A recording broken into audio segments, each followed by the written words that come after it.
We had been researching on our own for decades before that. Um, Bear, I don't know his background. He used to build houses like y'all see up on these big fancy, like up at Malibu and Bel Air and stuff like that. He built big, fancy houses down in Mississippi. Believe it or not, they got them like that in Mississippi. You wouldn't think it.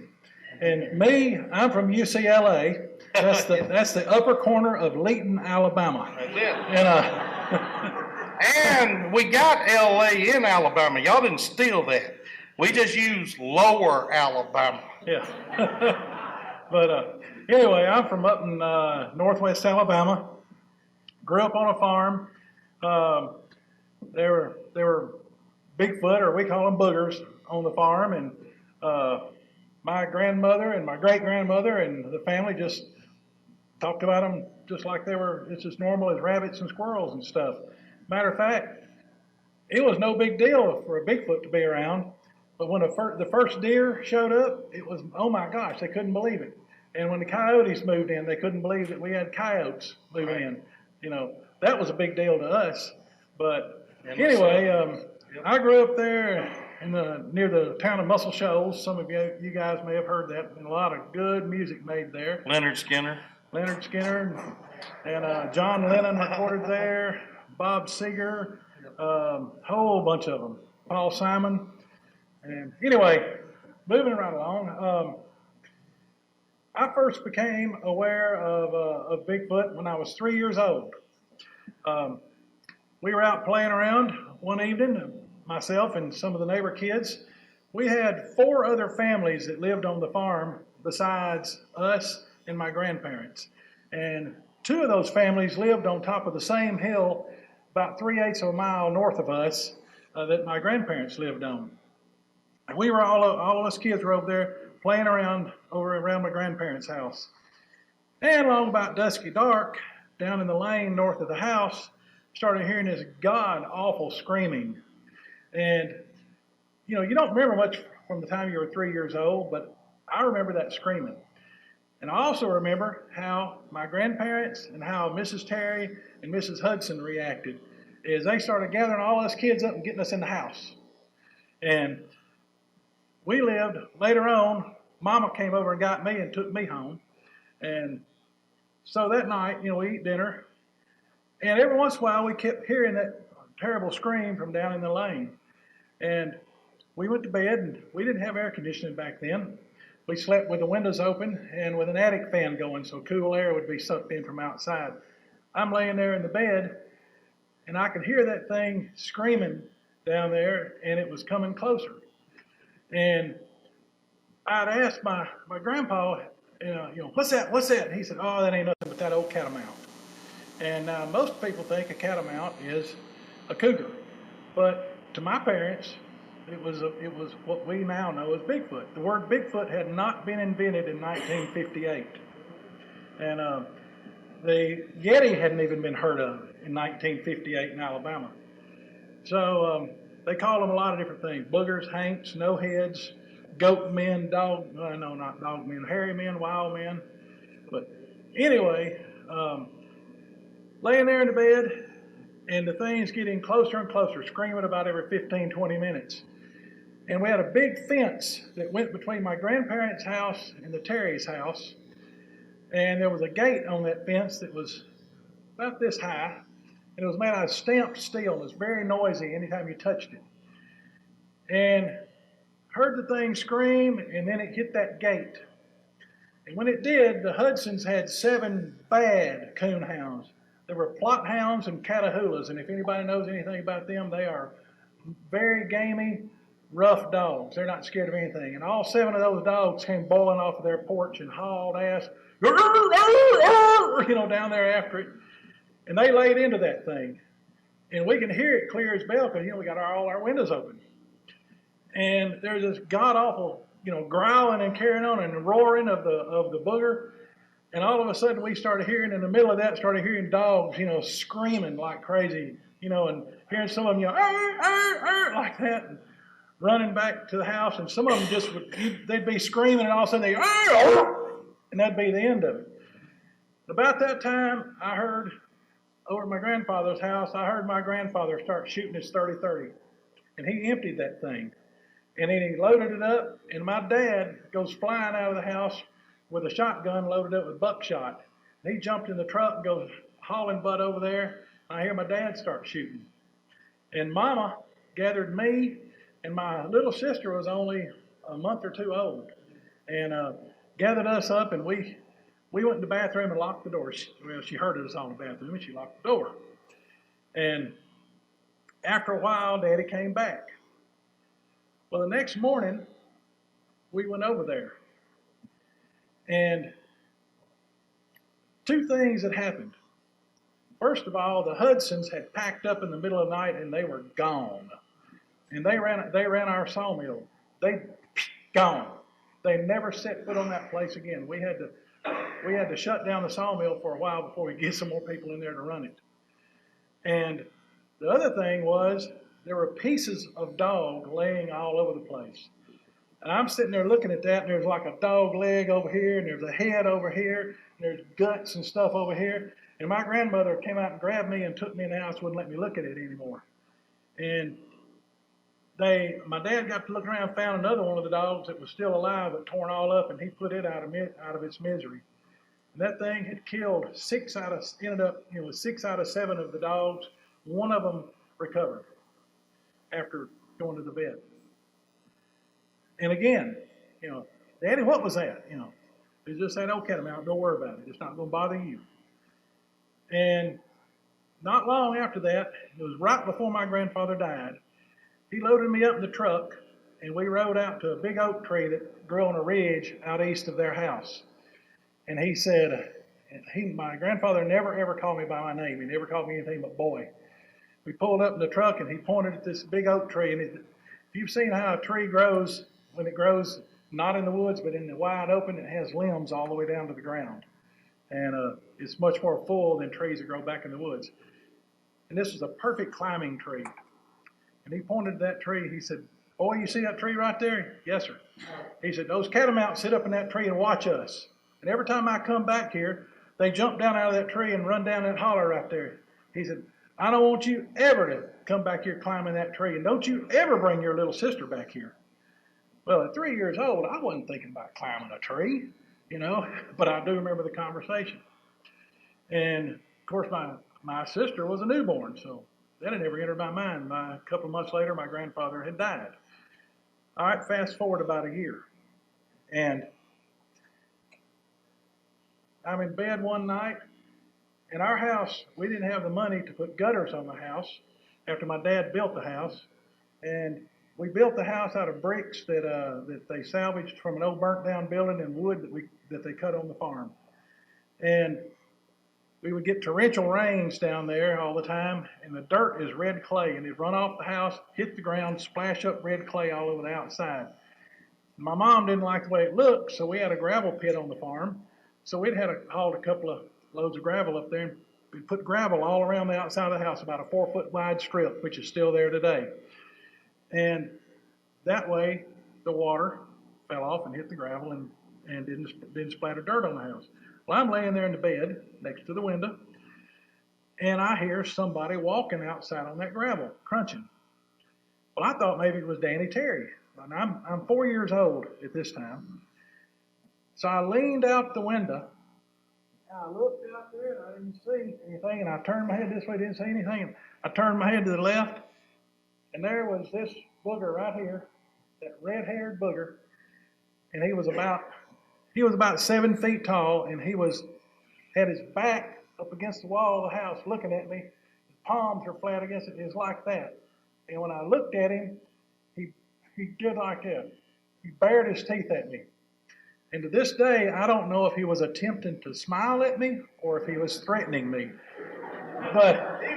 And the moon was up, and my bedroom's on the south side of the house. So the moon was glinting in his eyes, and his eyes were glowing yellow. And the moonlight was glinting off of that red hair, that reddish colored hair, and it looked like blood to me. And It looked like he had blood all over him. And I go flying out of the bed and go running into my parents' room. Mama, Daddy, there's a yellow-eyed, bleeding-headed monster outside my window. And my dad never hesitated. He came flying out of the bed, grabbed the shotgun, goes hauling ass outside in nothing but his boxer shorts and with a shotgun. And he goes around the house, and in a minute he comes back, and my mom, did you see anything? No, but I heard it go running off. And so Daddy came in my room, pulled my bed away from the window, put it on an adjacent wall, turned it around so that the head of the bed was away from the window. My feet was towards the window. I got on the bed next to the wall. My daddy laid down next to me with, like I said, his feet towards the wall where he could see the window. And that 12-gauge shotgun laid right here beside him. That's how we slept that night. And I think the next couple of nights I slept in the bed with my parents. I had nightmares about that for decades. Some years later, I had a little brother come along. And Mac wet the bed for a long time, up till he was a teenager. And then my brother Scott, he came along a couple of years after that. He would never stay in his bedroom at night. He'd always end up in my sister's bedroom.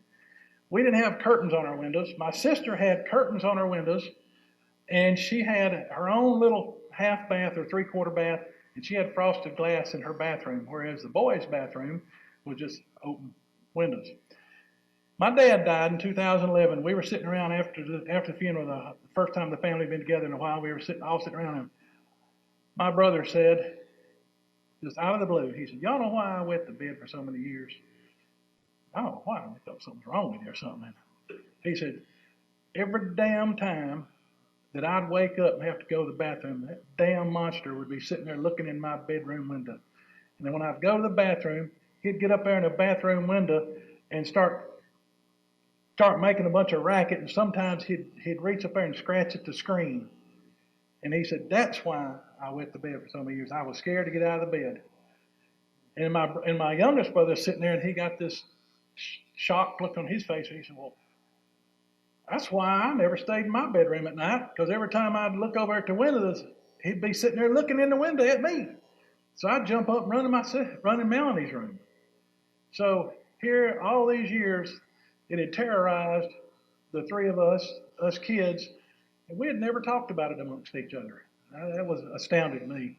But anyway, that was my childhood history with them, and we had some other things happen. There's way too much to talk about here, but I'm going to turn it over to Bear now. Yeah.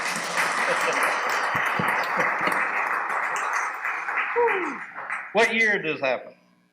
Started out in 1958. 1958. Where at? Outside of Ford City, Alabama. This is out about 13, 14 miles east of Muscle Shoals, Alabama. Our farm is right on the Tennessee River, and we still own the farm, and there are still boogers there. And everybody who's spent any time very much on that farm has had encounters with them, including my highfalutin brother-in-law that's a deputy director at NASA that used to tease me mercilessly. And by the way, I used to work for NASA, and I worked for the Army Missile Command. I held a top secret clearance for 31 years, and interesting thing is, while I was out, I soon discovered that there were lots and lots of Bigfoot on almost every military installation or government installation that I was ever at. And believe it or not, California. And believe it or not, when I was working on the space shuttle program, we used to have to come out here to Edwards Air Force Base when the shuttle landed, and we had to deintegrate or take some of the experiments off the shuttle. And a lot of times, sometimes they would extend the mission, so we'd have 2 or 3 extra days. Well, I'd get out Bigfooting, and I knew that I had learned over the years the kind of people to talk to find out information. And there are Bigfoot on Edwards Air Force Base. As a matter of fact, there were 9 or 10 of them that used to come into the main base complex on a pretty regular basis. They knew them so well, they had them named. Named them. And they even had a training video on them. And they went to great lengths to tell the security people not to shoot at them, not to bother them.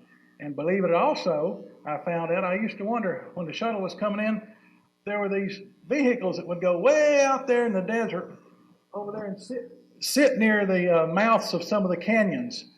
you know, one day we were having a security briefing, and I said, "What are those guys sitting way out there doing?"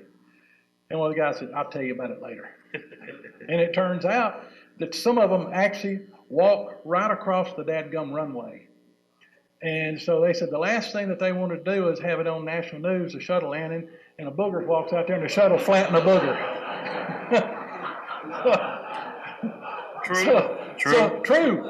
True. So those guys, that was their job, was to keep the boogers from coming out when the shuttle was landing. Now, did they ever have to do it or not? I don't know, but they were out there just in case. But the reason I brought up the deal about Muscle Shoals, Alabama in 1958, if you guys will remember, Roger Patterson and Bob Gimlin did not make that infamous ride until 1967, when he first mentioned the word boogers a while ago. If anybody's got a patent on the name, it's L.A., Lower Alabama. They better hope like hell that me and Coonbo don't prove its existence, because we're working real hard to doing this. Because if we do, just to piss everybody off in the Pacific Northwest, we're going to label these suckers as boogers. Because they had dumped on us for years and years and years. And I'm not putting the Pacific Northwest down. Just because Bob and Roger made that ride, and they got that one footage of it, Bigfoot become a product of the Pacific Northwest, which includes Northern California, Oregon, and Washington. What they didn't realize was people in the South was ordering, you know, these outside lights that people put up in their yards? You know what they call them when they make the order in the South? I want some of them booger lights put in my yard. Yep.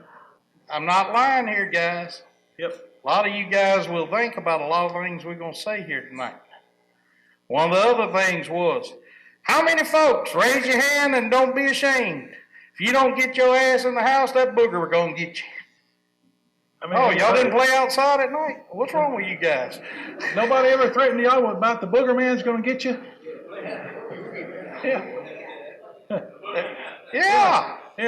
Yeah, see, they go to boogie. You know, folks in California, we done figured out y'all got a language all your own.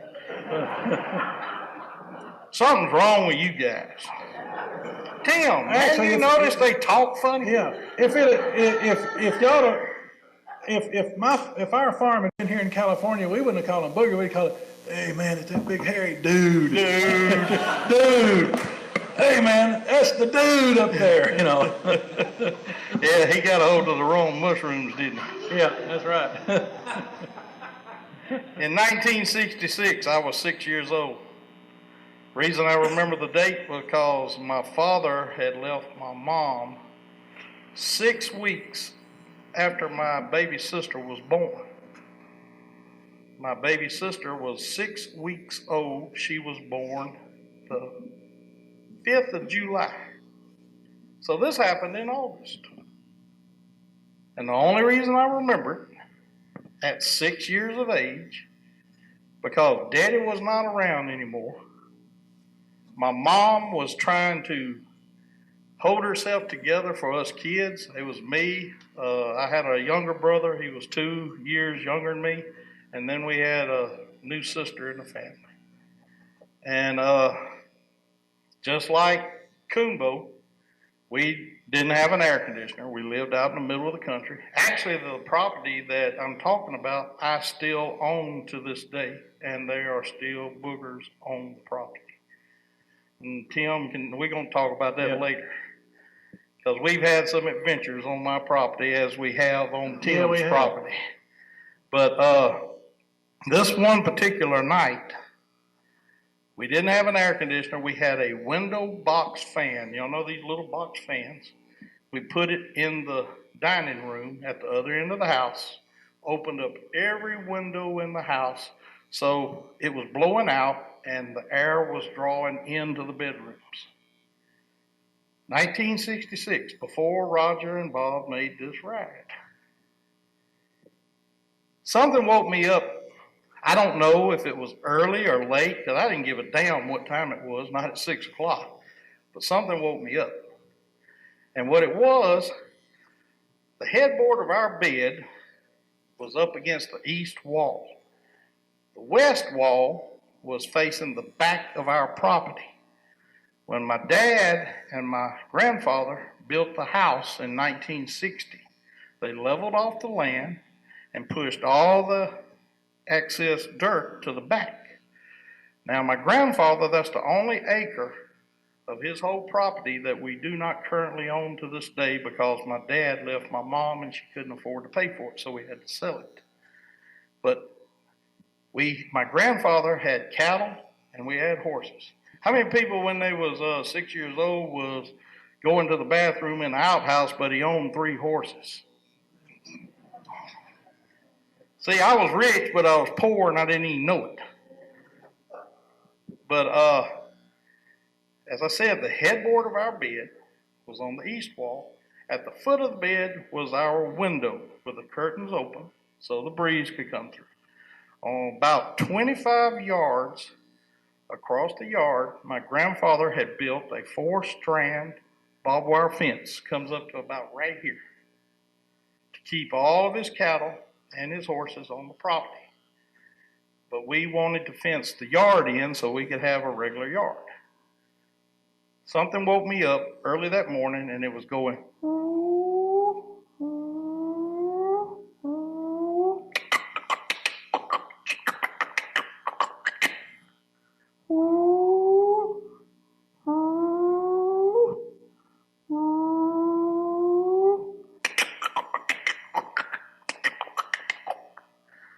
somehow or another, I don't know nothing about moon stages at 6 years old, and I ain't gonna look it up.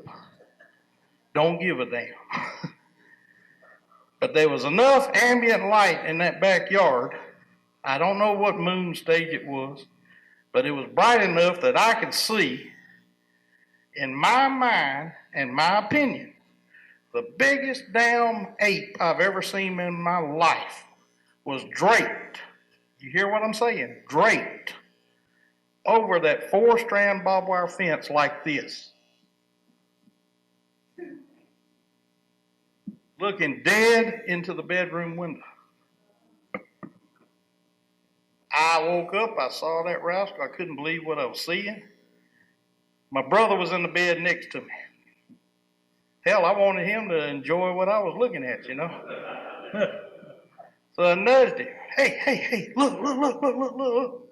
Now, there's one thing you gotta know about my brother. He don't give a damn about nothing. He took one look and hauled ass. And believe you me, folks, fear is infectious. Because when he abandoned my ass in that bed, I was gone too. We dove into Mama's bed, which was right directly across the hallway from our bedroom. At the time, I remember this, and this is important. I'm not going to go into a bunch of it. But every story that you hear of an encounter with a booger or a Bigfoot or whatever you choose to call it has very pertinent information that has clues that will clue you into why things happen the way it did. We dove in the bed with Mama. Of course, you got to remember, we noticed something else when we dove in the bed with Mama. My 6-week-old baby sister was over here fidgeting and crying in the bed, making mewing baby type calls. Plus, my mama, who was being strong for me and my brother, because we didn't have the father figure around the house, she kept all this bottled up inside of her.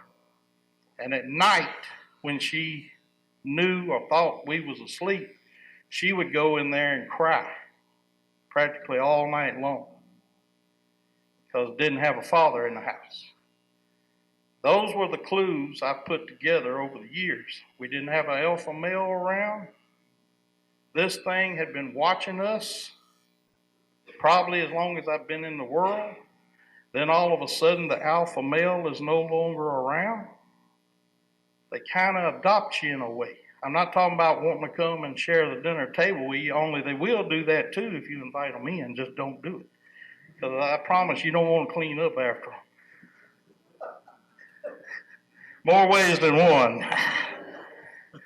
But Mom said, "What's wrong? What's wrong, guys?" And I said, "Mom, there's a big monkey outside our window." "Oh, baby, there's no such things as big monkeys in Mississippi." But one thing I remember about that night, my mama damn sure didn't get out of bed to go look and see. Then we find out later through this incident, happened when I was about 10, 11 years old. How many people know what lightning bugs are? Yankees call them fireflies. We call them lightning bugs. That's right. Yeah. They got to energize a battery on their eggs. We was out catching lightning bugs one evening. Of course, due to my dad leaving, my mom had to give up the house, so the best thing in the world ever happened to us was we moved in with my grandfather.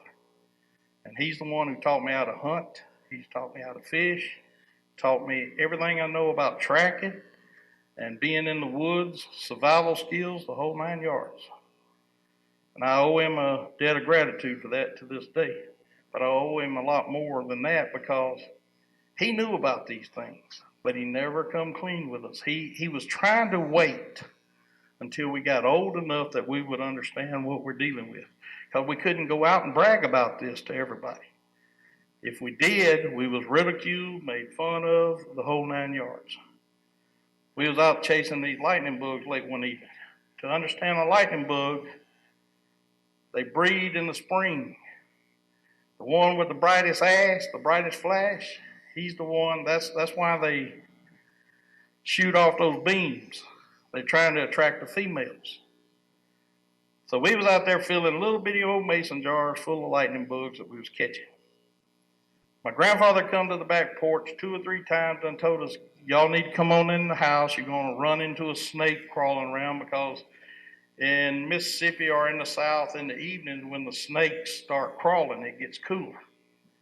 And we was running across this cow pasture out there chasing these lightning bugs down. Third time he comes to the back porch to yell at us, he sees something moving about 50 yards past where me, my brother, and my sister was running around in this field. And he saw it move. Then he saw it go from an upright position onto all fours and start loping towards me, my brother, and my sister. We didn't know this was going on, guys. We was catching lightning bugs. We didn't care. We was running around out there in that field, screaming in high-pitched, children-like voices. None of us were have reached sexual maturity yet. We're all high-pitched voice, the whole 9 yards. A lot of people who listen and read accounts of Bigfoot, they are attracted by high-pitched voices, like children or babies. Remember my sister crying, in the house? You put all these clues together later, but right then, see, this is a learning curve. My grandfather tears out of the back porch of the house. He didn't have time to grab a gun or nothing. And he starts running across this pasture, and he had to circumvent a ditch that he knew that if he had to climb up and down, he'd never make it to me, my brother, and my sister in time. So he was running and screaming and cussing and throwing his arms up, acting a damn fool if you want the truth. Because me and my brother and my sister is like one of those Hanna-Barbera cartoons. All of a sudden we hear him start cussing and raising hell. We thought he didn't got into some loco weed or something. We all stopped what we was doing immediately and looked straight at him. But my granddaddy wasn't looking at us.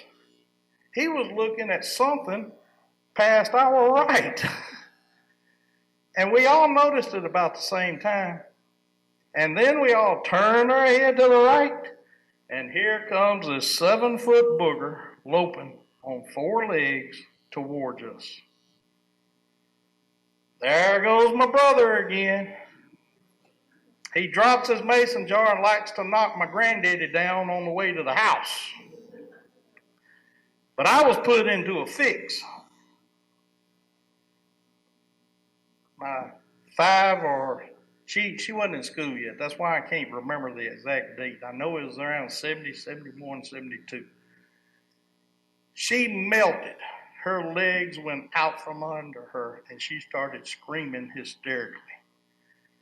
I was caught and torn between following my brother. Remember what I said about fear being infectious? I wanted to follow him as straight as I could to that house. But there was something inside that said, don't leave your baby sister. Don't leave your baby sister. That was one of the hardest moments and hardest decisions I ever had to make in my young life. But I never left my baby sister. I looked at the booger running toward us, then I looked back at my granddaddy, and I looked back at the booger, and I looked back at my granddaddy, and I noticed real quick that that damn booger was going to get there to us before my granddaddy was. We figured it out. About that time, now bear in mind now, my grandfather is raising 10 times worth of hell trying to get this thing's attention. But this thing was so focused on me and my brother and my sister while we was out there having fun, squealing, raising Cain, chasing lightning bugs, just having a great time. It was so focused on us, it never paid any attention to my granddaddy until my grandfather come within its sight line. When it come within its sight line, that booger, about from here to Alex, what's your name? Yeah, I'm going to get your name right one of these days. About from me to him, and it stopped. And it was looking dead at my grandfather, who was steadily running up there to where me and my sister was. Then it rose up as tall as it could on two legs. Remember, it was running towards us, loping on all fours. They're knuckle walkers, people. They're knuckle walkers when they go on all fours. We'll get into that later, too. That thing stood up as fully erect as it could. I'm going to give y'all a secret and a clue right now. If anybody ever tells you they seen a Bigfoot and its knees are locked like this, they're lying. They can't lock their knees, people. I'm telling you, they can't lock their knees. They're like this all the time. Watch my shoulders when I do it. Watch the length of my arms when I do it. Everybody says these things got arms longer as long as their legs. No, they don't. It's their posture. How many people seen Patty? Did she ever lock her knees? Ain't going to either. She can't. This thing stood up, and the expression, and there's another little fable I've heard for years. How many people ever said if you ever run into one in the woods, don't never look him in the eye? Bullshit. Watch him. Watch him. Because if you ain't looking him in the eyes, how in the hell are you going to let him know that you see him? I've even had researchers in Carbon Hills, Alabama. Remember Hawk Spearman? Oh, yeah. He got hemmed up in a pine thicket one time by these things, and he got down on his hands and knees and was presenting his machete to him. The guy that come to visit him was from West Virginia. West Virginia, he said, get down. He said, the hell with you, and he hauled ass. When he did, the booger and Hawk Spearman hauled ass too. Yeah. But see, you got to look them in the eye to know what their intent is. This thing, when I was watching him, was happy, having him a good time, and he wasn't coming to try to eat me or my sister. I think, actually, he was a young one. His head is still more rounded, sort of like this. I have black ones on my place, black hair. It's not fur, it's hair, pelt. Exactly. Hair. His is red. We got red ones. Well, not all of them are red. It's just they vary by individual. There's red ones, there's brown ones. Most of the big males are black. You know, they got gray or sort of charcoal gray skin and shiny black hair. And a lot of them look like they just came from the beauty parlor. Yep. I mean, the hair in the wind, you can see it, moving around. Flowing. Flowing hair. Flowing hair. And it, real shiny. The moon glints off of it. And it shines that pelt. Yep.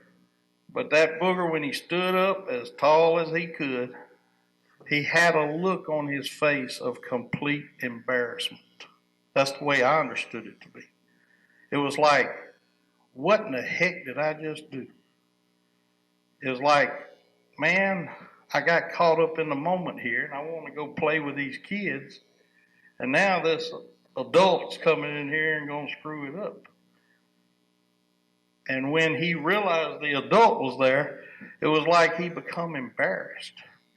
And what he did was he slowly turned, never taking his eyes off my granddaddy, and slowly walked on two legs into the woods. That's when my grandfather come clean with me and my brother that he'd been knowing of these things on their property since he was courting. I'm going to use an old word here. Yep. He was dating my grandmama, but they called it courting back in those days. He'd been knowing there was Bigfoot or boogers on these properties since the late 30s. So he knew they was already there. So that's how I ended up having a mentor per se, or people I could talk to about this. How many in here, and I'm not going to ask you to tell your story or anything, how many has actually seen one? Raise your hand. And that's nothing to be ashamed of, guys, because actually, First Nation people will tell you, the ones that see them because they are allowed to be seen. And I believe that. These things determine if you are worthy enough or that type of a person that they can show themselves to them. Not just picking you out or anything like this. They won't show themselves to people who go into the woods throwing their candy wrappers and the cigarette butts this way and that way and all that kind of mess. They're watching you all the time. And if they judge in their primitive logic that you are worthy enough to be shown what else is in the woods with you, that's when these things will inadvertently stick out for some reason. And I can promise you, it's very, very rare that they expose themselves by accident. Unless you piss them off. Oh, yeah. Now, nobody gets any slack cut if you piss them off. None. Like if you're out there, like teenage kids do, building a campfire out there, sitting out there drinking beer and maybe sampling some left-handed cigarettes or something, and got the Led Zeppelin turned up real loud or something like that. By the way, when the Led Zeppelin, when the levee breaks, that's a pretty good way of getting them to come to you, but you're not going to like it when they get there. Because they are not Led Zeppelin fans. Nope. If they could talk like my dad used to talk, Tim, turn that shit down. Except they say something like that, but it's in their language, I know they don't like Robert Plant's high-pitched voice. Yeah. They don't like Jimmy Page's screaming guitar. Nope. They don't like Van Halen. I'm telling you. See, what we're telling you now are clues. Yeah. Why is those high-pitched voices and musical instruments annoying them? You want me to tell you why? Because they hear in frequencies that we as humans cannot hear. So actually, we're probably torturing the hell out of them. They also don't like it when you got a RV and you leave your generator running all night so that your air conditioner works. They don't like that at all. Same things work with certain lawnmowers, garden tillers, weed eaters, generators. Say a fan comes out of a sink on your air conditioner. Or something. Yeah. That just reminds me. They love to mimic things, and we've gone out to investigate, to talk to people who've had weird encounters. That thing's making a funny noise, just sitting there going, brr, brr, brr, brr. I was the one that investigated that one. Go ahead. Look over there, and there's a weed eater taken apart and laying over there. What's the matter with the weed eater? Well, it won't crank. I've been out here pulling that thing, pulling it. You pull the weed eater, what does it sound like? Brr, brr, brr. I've got a. We got the recording. And I've got a recording here of one imitating somebody's Harley cranking up. And it's a pretty good imitation. These things are boring. They bored stiff, guys. We're their entertainment. All right. Have you got it? Can you get to it? What's that? Oh, yeah, I can do that. Show them what All that. right, let me see if I can find that. Well, you're doing that. I'll show them what they do when you piss them off. Yeah. Now, I pissed this one off accidentally. I was showing my ass. And yeah, I was late to an outing. I came pulling up there. Everybody was already there. Camper and leaned out the window and did a call right there in the campground. And this is what happened from about here to the wall behind us.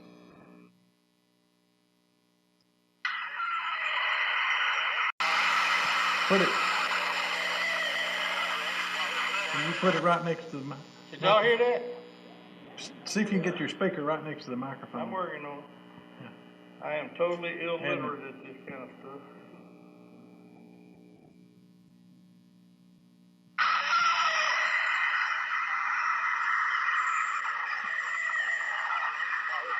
You hear us talking? You hear him screaming? We was right there.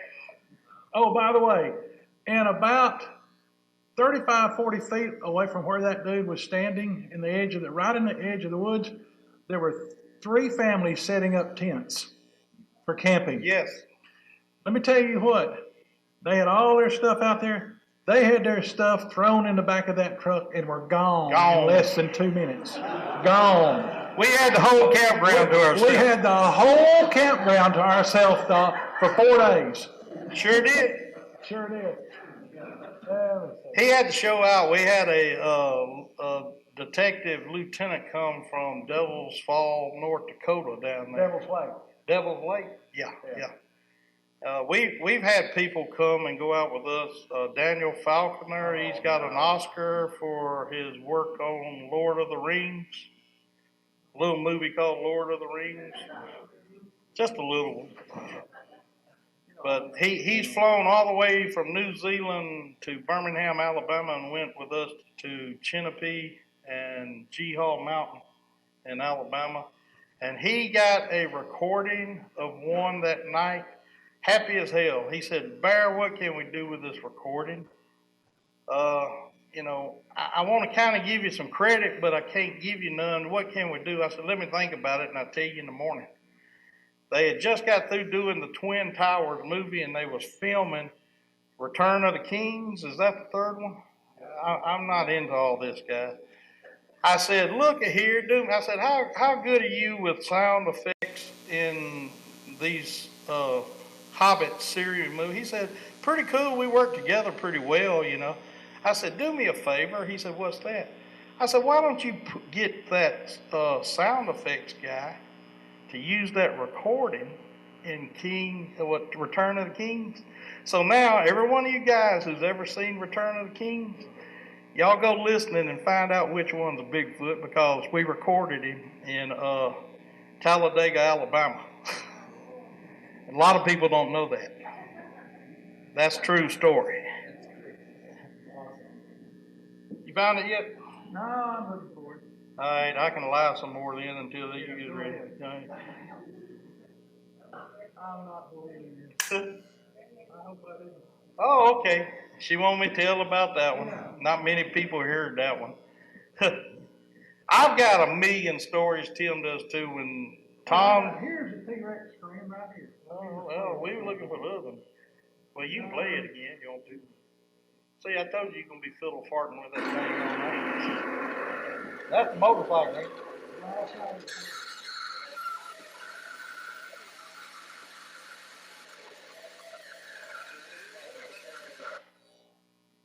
You ain't found that other? No. All right, I'm going to tell this story. You keep looking unless you want to tell the story. When they said we only had 2 hours, I said, hell, that ain't enough. But we gonna stay as long as y'all let us before you run us off. But one night, someone was getting my granddaddy's chickens out of the chicken pen. This happened in the 80s. I wasn't living there. None of us was. My granddaddy got tired of it because they were getting his egg-laying hens. They was pissing him off. Here we go. Okay. Already started right here. Well, you want me to finish my story now? I'll go ahead and see you then. Show the motorcycle. I'll Go ahead. Go ahead. Well, I ain't started good. Just keep going. All right, here we go.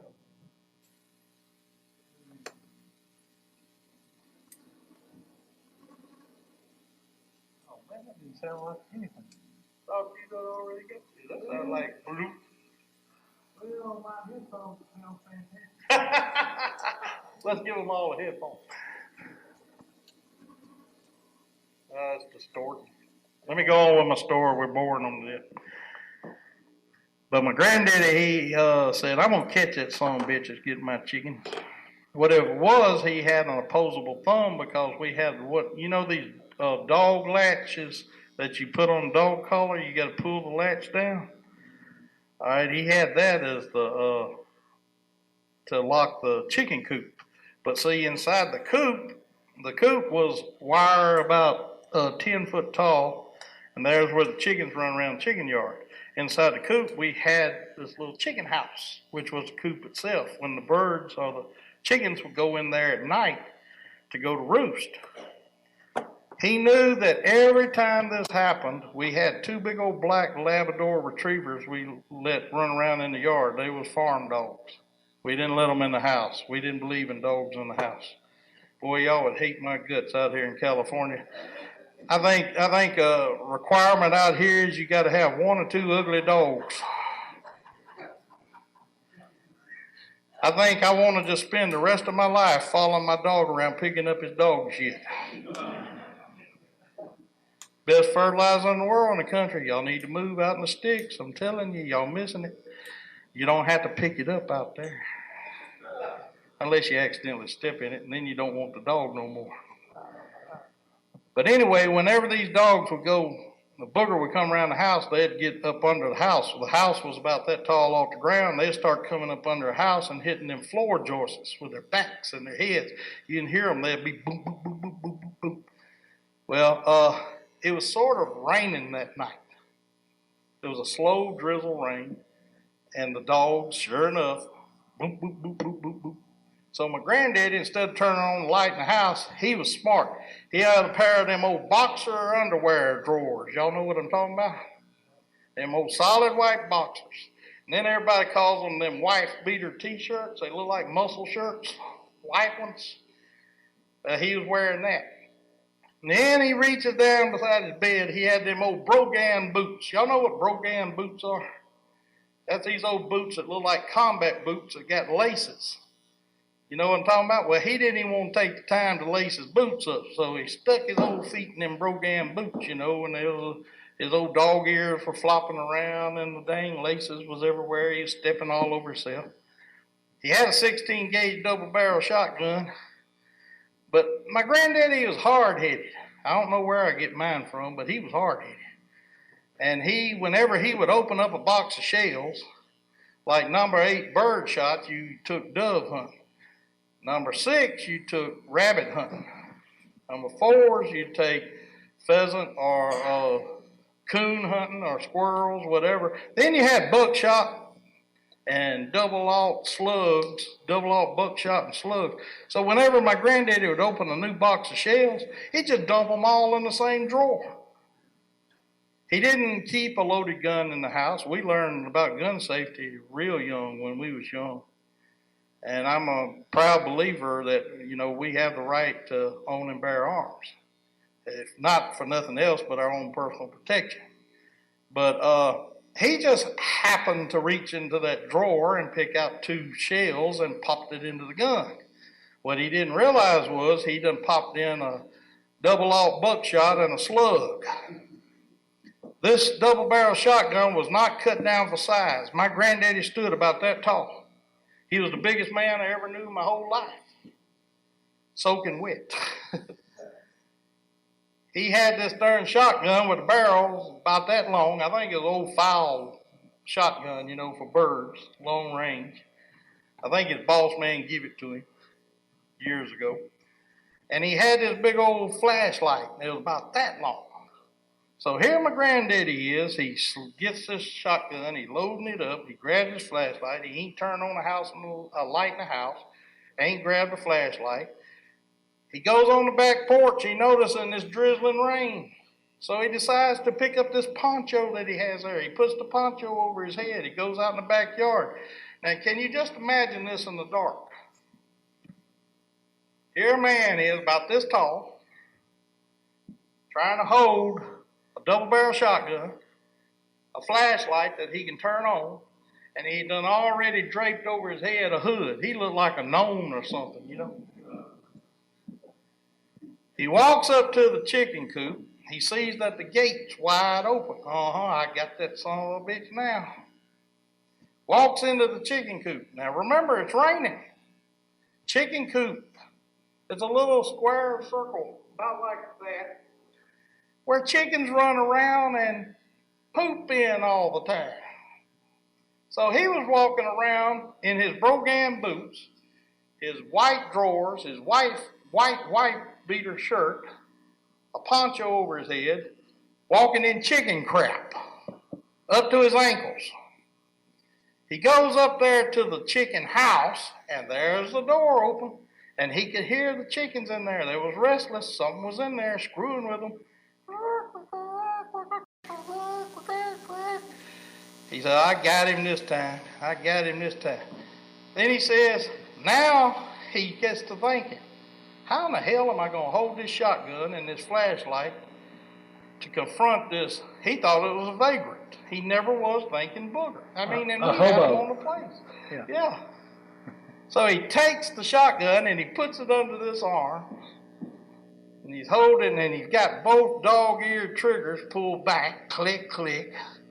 He's got his flashlight right here, and he turns around that corner and he uses the barrel of that shotgun to open the door wider. And he pushes that door open, then he hits that light, and when he does, he said, there's this 8-foot booger stooped down with a chicken in this hand, a chicken in this hand, looking like, what the hell? Scared the hell out of my granddaddy, so he hits the first trigger. Well, it had double-aught buckshot in it.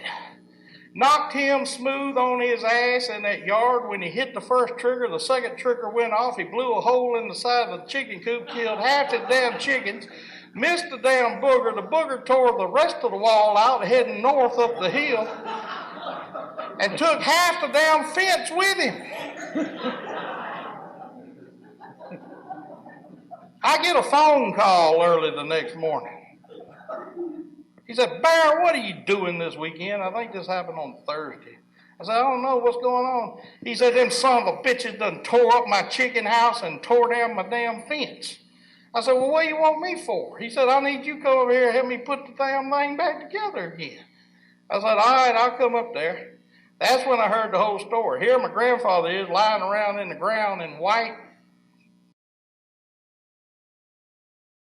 muscle shirt, chicken shit everywhere. Half of his chickens are dead. Backside of the chicken house is busted wide open, and there ain't no pen no more because the son of a bitch drug the pen up the hill. The wire. I mean, he got hanged up. Could you just imagine when that booger got back to the truth and was telling them that story?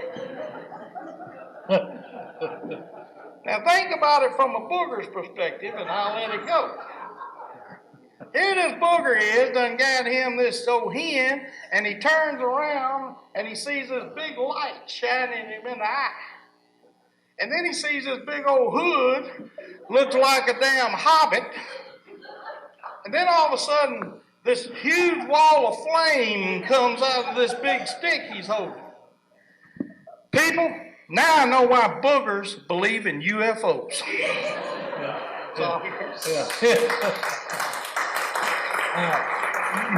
True story.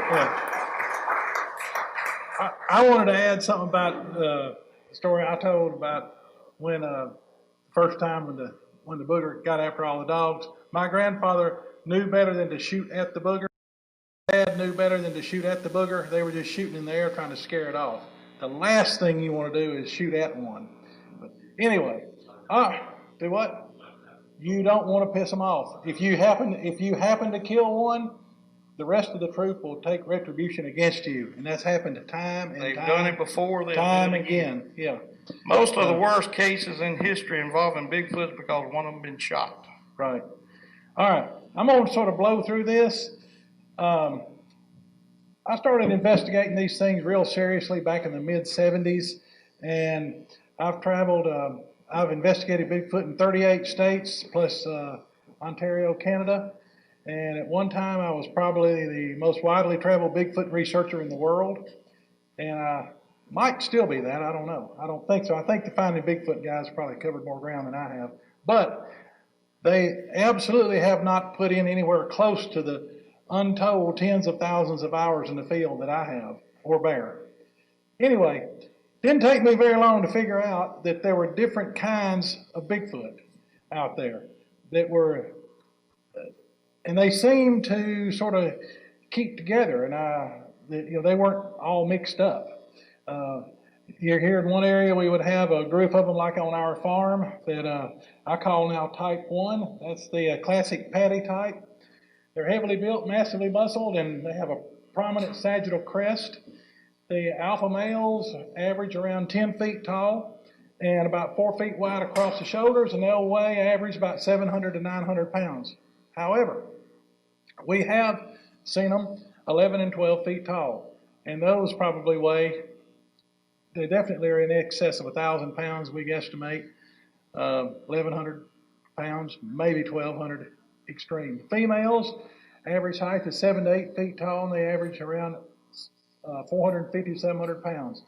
They have plantigrade feet, and what that means is when they're standing upright, their heel is on the ground. And when they're walking bipedally, their heel hits the ground every step. And when you look at their tracks when they're walking upright, you see a full footprint like we leave. And that's as opposed to digitigrade feet, where only the ball of the foot and the toes are on the ground. And in other words, the heel is off the ground, and all you get is a print of the toes and the ball of the foot. So the feet have a lot to do with determining some of the different types. But anyway, they have plantigrade feet. They are most common in the Pacific Northwest and the northern boreal forest, but they are found in small groups around the country. Like I said, the Bigfoot that live on our farm are the Type 1s. You go just a few miles away, and it's predominantly another type 2.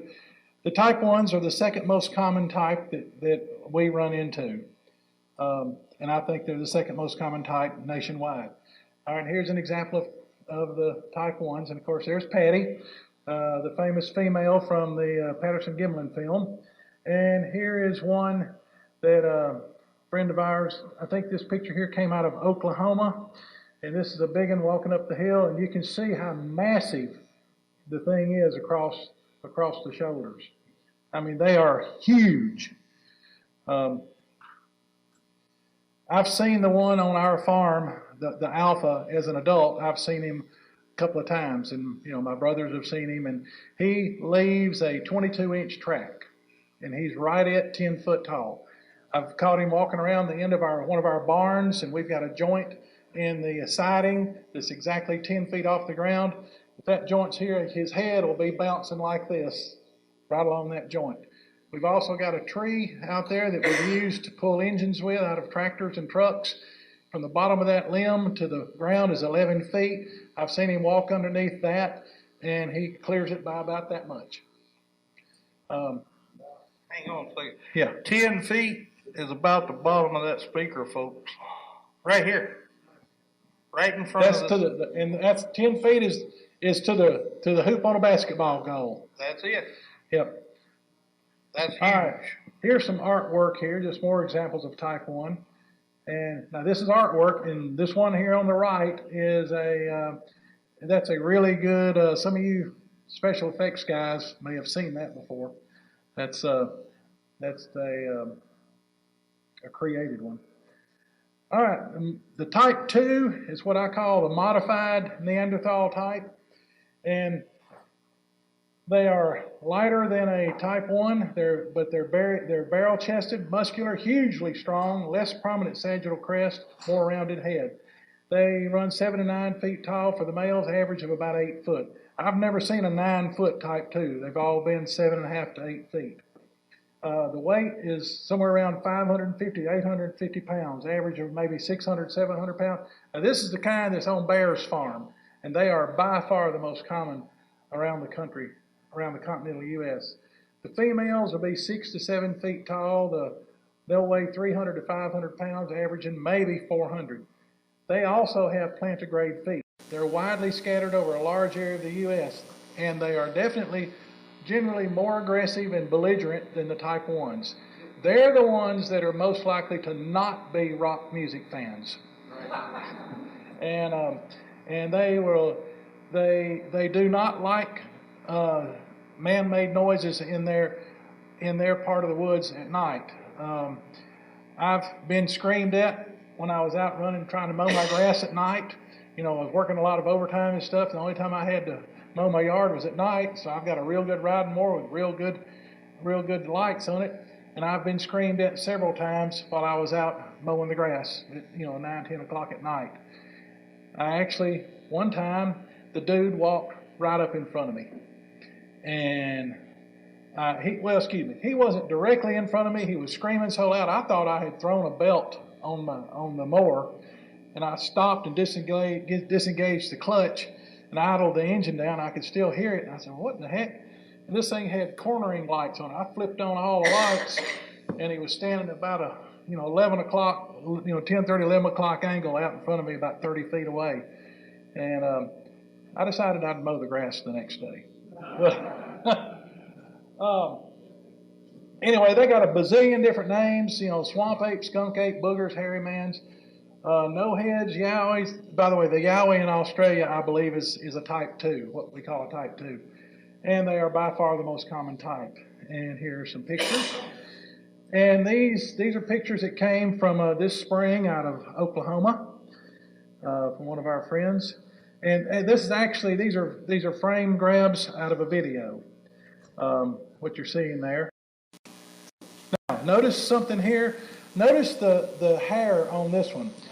This one is obviously been rolling in mud and stuff like that and caking itself with mud to protect it from the horrendous mosquitoes and biting flies and stuff like that that's in Oklahoma.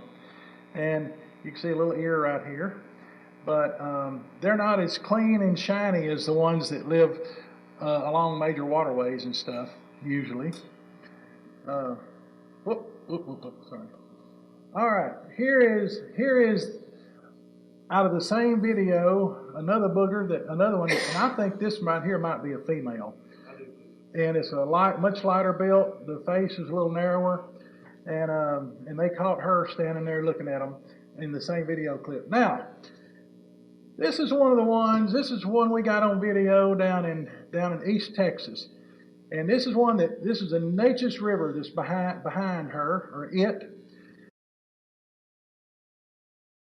Belly crawling, absolute masters. We've sat there and watched them on thermal imaging crawl 250 yards on their bellies across a hayfield to get to us. Only real quick, I want to throw this in so you won't get confused. Yeah. Belly crawling is like, how many people see the new Spider-Man movie, where he's using his fingertips? Yeah. They don't actually crawl on their bellies. Yeah. They're using their fingertips. Yeah. And they're getting low to the ground. Yeah. Any of you been in the military and know what a low crawl is? These guys are the masters of the low crawl. And anyway, this son of a gun here crawled up the riverbank and is sitting here peeking over the bank at us. And we shot this at night with a really bright flash, and that's why it looks sort of grainy and everything, because we were using a standard camera that was really not made for this. We were very lucky that it showed up at all. But now, one of the things that happens to us quite often while we're out is type 2s love to count coup on you. Who knows what counting coup is? Anybody know? All right. the Plains Indians used to do this, and it was considered a badge of honor. They would ride up or invade the camp of their enemy and touch them with their hand or with what's called a coup stick and escape without getting injured. And that was considered very honorable. And they actually would get a feather for it, or would Usually be an allowed, eagle feather. Yeah, an eagle feather, or a lot of them would carry what's called a coup stick, and they would get to notch that stick. But the type 2s do the exact same thing. We have them crawl up under our trucks. Yep. We'll park, and we'll be out there calling or doing something like that. Some of the guns will crawl up underneath our stinking trucks, and you go walking around the truck, and there he is laying there, jumps up right in front of you, runs off, scares you half to death. A couple of times, one particular incident, out in the field, we were getting ready to leave, and this guy's wife, who wasn't there anyway, remember Danny? She give us hell the whole time we was there. Exactly. She goes around to get in the truck, and as she opens the door and is starting to get in and walked around, the son of a gun reached out and got a hold of her by the ankle. Instant believer. Instant believer. Instant believer. That was instantaneous conversion. She got to hollering and squalling so loud, scared the booger half to death. Scared the hell out of us too. Her truck was a little S10 pickup truck. That booger starts out from that truck, and that truck's sitting there going, whoop, whoop, whoop, whoop, whoop. Look like some of these Mexican guys with lowrider shots underneath it. You looked at me and you said, "What the hell was that?" Yeah, exactly. But I've had them crawl up on I used to have a big F-250 Super Duty, and I can't tell you how many times they crawled up underneath that thing. Well, y'all not got one so tall, yeah, Tim. exactly. It made it easier. I'll tell you a quick story. We were down at a place we call the Mounds, the Indian Mounds. It's a big hayfield, about a couple 100-acre hayfield. It's got 5 or 6 Indian mounds out in it. It's one of our favorite research areas. The boogers know me pretty well.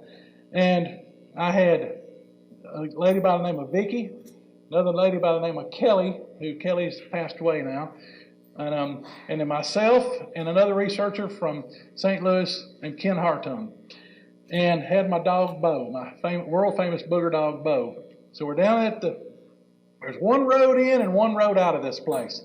We went down there. You always, I don't care if you're just going to the state park, anytime you go off the beaten path, before you park your vehicle, you need to turn that dude around and get it pointed the safe way out. In the get the hell gone direction. Yeah, right. You don't know if it's going to be a bear after you or meth heads. You don't know what you're going to run into. You don't know if you're going to run into a nest of hornets. When you want to be able to jump in your vehicle and fire irritated landowners. Right. Right. You want to be able to jump in that vehicle and crank it up, yank that son of a gun in gear and go. But anyway, so we had driven in, turned around, and were pointed out. All right, we were all out of the truck. And we went out there, and these boogers know me. We waited about 10, 15 minutes for things to sort of settle down and get quiet, and I made a call. Well, we got a couple of wood knocks from one way. We got a whoop off from another way. I said, all right, they know we're here. Now, they're not always in there. They travel through in a circuit through their territory so that they don't eat up all the food in one place. Usually it takes them 10 to 12 days to circumvent probably a very roughly 35 to 45 mile zone. Yeah. That's why you can't pattern them.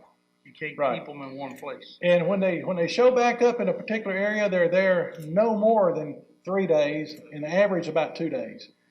Just happened to catch them. They answered me, so I knew they were there. So we're out there walking around, and it's dark. It's 10 o'clock, something like that. And Bo was right there with me.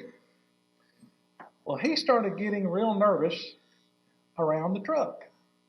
He didn't want to be near that truck. Bo is a big German Shepherd, a Russian-bred German Shepherd. He weighed about 95 pounds, and he was large and in charge wherever he was. He was a therapy dog, a trained tracker, and trained in weapons detection and personal protection. Hell of a dog. And a booger dog, absolutely extraordinary. Except he would always let us know where they were. But if they got too close and we were too dumb to pay attention to him and get out of there, Bo would abandon our ass. He'd haul ass to the truck. He'd leave us. He'd go to the truck. Wasn't nothing but a biscuit head coward. That's all I ever got him. And if he knew because of the way the boogers crawled up under he wouldn't go under the truck. He'd jump up in the back and get up on the roof of the truck and hunker down. As high as he can, on top of the truck. Yep. All right, for some reason, he didn't want to be around that truck. And I couldn't, he was a big enough dog, I couldn't control him if he didn't want to do what I wanted him to do. He twisted out of his collar and hauled ass down the road heading home. Yeah. It was only about 7 miles from the house. And I'm hollering and yelling at him, because where he's got to go is through some ungodly booger-infested territory. And I'm thinking, they're going to get him, because they love to eat dogs. I mean, love to eat dogs. Anyway, he gets to where the road goes into the woods and slams on the brakes, and he starts running up and down the tree line. And then he bails off and he heads into the swamp. Well, that's even worse. I'm running like hell down there about a quarter mile, and I get there and I'm yelling, screaming, Bo, Bo! Well, he sees me. He comes flying back up to me. All right. I get a hold of him, put his collar back on it, cinch it down, and I start walking him back to the truck. When we get about 50 yards, he just sits down and doesn't want to go.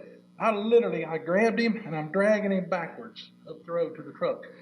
About that time, Kelly and Vicky started getting the creeps. They decided they were going to go get in the truck. So when one of them opened the door, Bo saw refuge. He hauled butt. He jerked out of my hand, and he hauled butt and piled in the truck with Vicky and Kelly, and got down in the floorboard.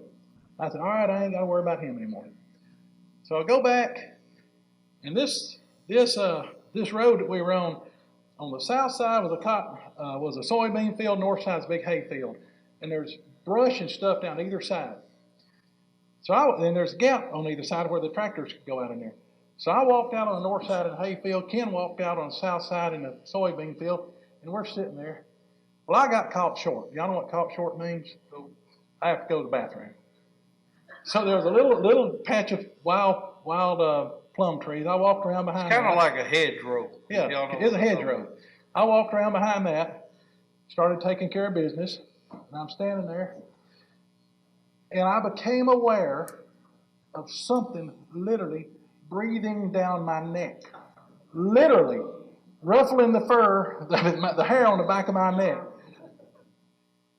I don't know if I got finished or not. I whirled around like this, and when I did, my shoulder and my elbow hit one right in the chest.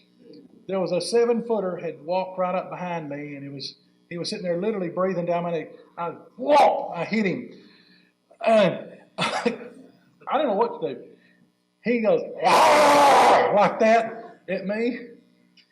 And he went this way, and I went this way, and we just about hit again doing the do-si-do. Ken's on the other side of the road, on the other side of the hedgerow. He hears this and whirls around and sees the dadgum thing running off. There was enough of a moon. And I run into the truck. Ken takes off running. There's a little patch of cherry trees there that he has to run past. As he was running past the cherry trees, I heard Ken's feet beating it. Now, so I was looking over there to see if that was another booger or what. And I see Ken just getting. As he passed those cherry trees, a second one stepped out and swatted him across the shoulder blades as Ken went by.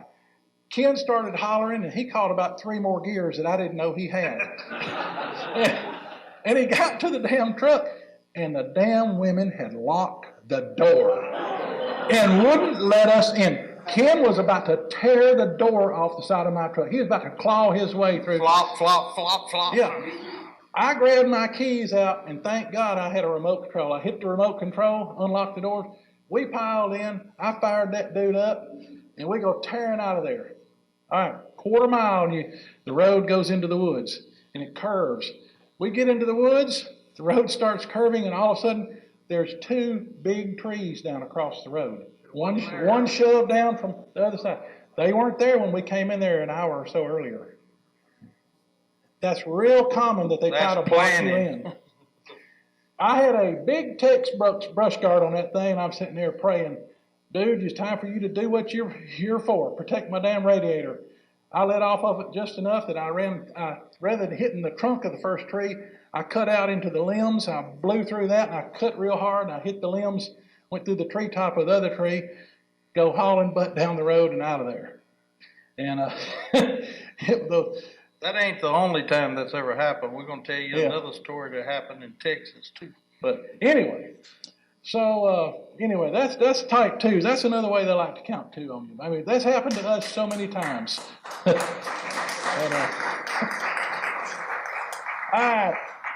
Here is, now. These are our pictures. Yeah, this is some of our pictures right here. Let me get over here so I can play with this. All right. You see the tree right here. What do you see right there? That's a face. See the eye and the mouth? He's up in that dadgum tree, hanging on to that tree. This right here might be a foot. Yeah, he's got a Don King spiky hairdo. And, yep.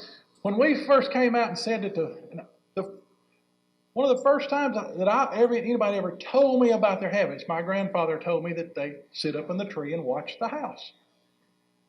When we first came out and said that they climb trees, we were absolutely crucified in the Bigfoot community. And now it's accepted as general fact.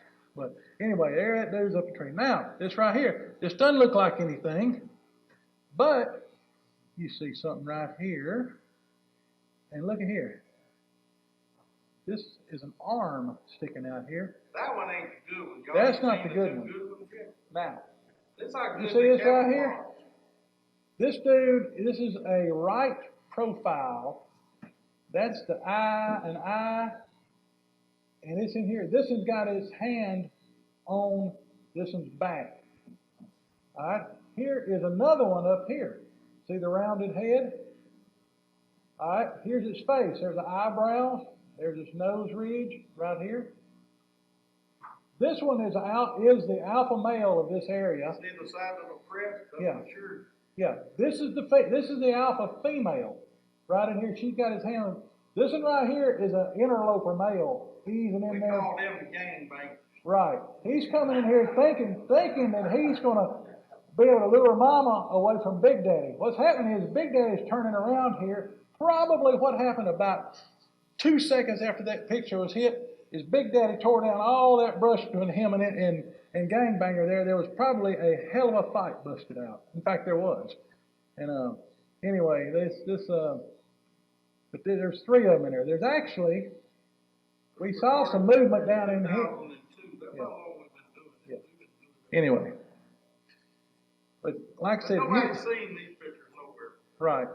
Now, we can't, you can take pictures like that when you can see the stuff moving, and when in a still photo, you can't pick out it. That's what we call them blob squatches. But we know for a fact that they were in there. Now, how would you like to have that? That's what a type 2 looks like. And they don't have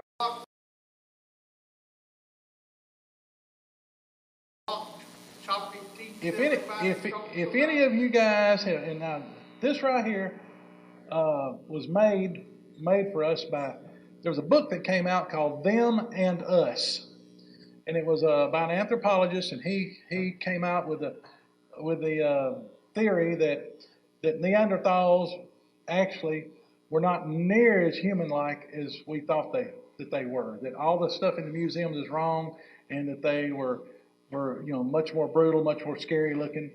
And I said, I looked at it, I said, son of a gun. I said, but he showed them with vertical slit like cat eye pupils, and he showed them with a much more ape-like nose. I said, son of a gun. I said, you put round pupils on that son of a gun and give him some canine teeth and change the nose to more like a howler monkey or maybe a negroid type nose, and you'll have a type 2 Bigfoot. And so some guys good artists did those for us. And Except they never got the eye quite right. right, the eye is wrong. The pupils should be probably much larger than that. Much larger. Reason? However, Why? Come on, guys. Why would their eyes have less white? Come on. Thank you. Yeah. I am so proud Yeah. to listen to an audience that is smart. yeah, but That means they can see in the dark. Yeah. Unfortunately, we have very often seen them in this pose. That's why we knew they had canines and they don't Yeah. have those block teeth. Yeah. I don't know where the block teeth come from. Yeah. I ain't figured it out yet. Here's sort of what they look like standing up. And now this one over here on the right, that is a drawing of somebody made of a skunk ape. You see he's got his alligator lunchbox under his armpit there. He's had a hard day at the office and he's going home to mama. And but anyway, and this is typically the way we see them, except you see that leg right there? That knee would be bent. It wouldn't be locked like that. That's wrong. But you see the flowing hair and everything on it? That's pretty much right. All right, here's a type 2 knuckle walking, except they got it wrong. The knees should be bent and the butt should be down more. Another buddy of ours got this one over here on the right recently. This is one of the newer pictures. Yeah, this is a fairly new picture. Probably a month or two old picture. Yeah, this is the face of a juvenile looking out at us. And there's his mouth, his lips, there's his nose, and here's one, the brow ridge, and an eye, and other eyes over here. And of course, there's the top of his head. And this was in the heat of the summer with Yeah. foliage thick. Look how Right. thick that is. He Yeah. found an opening in the trees, in the brush line, and was looking out at the guy who took the photo. Right. All right. This is one our buddy Dan Rickey took. Dan is infamous for, if we can spot one hiding, Dan will go walk right up to the son of a gun and shake hands with it and, tell war stories. And Dan walked up on this one in a place that it's a place in Oklahoma that is absolutely one of the most spooky places and scary places that I've ever researched.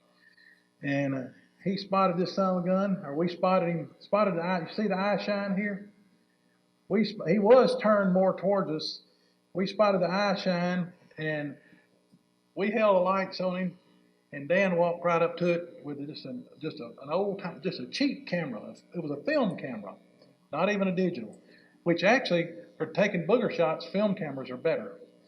And he set it so that he'd have a maximum depth of field, and cranked the flash up pretty good.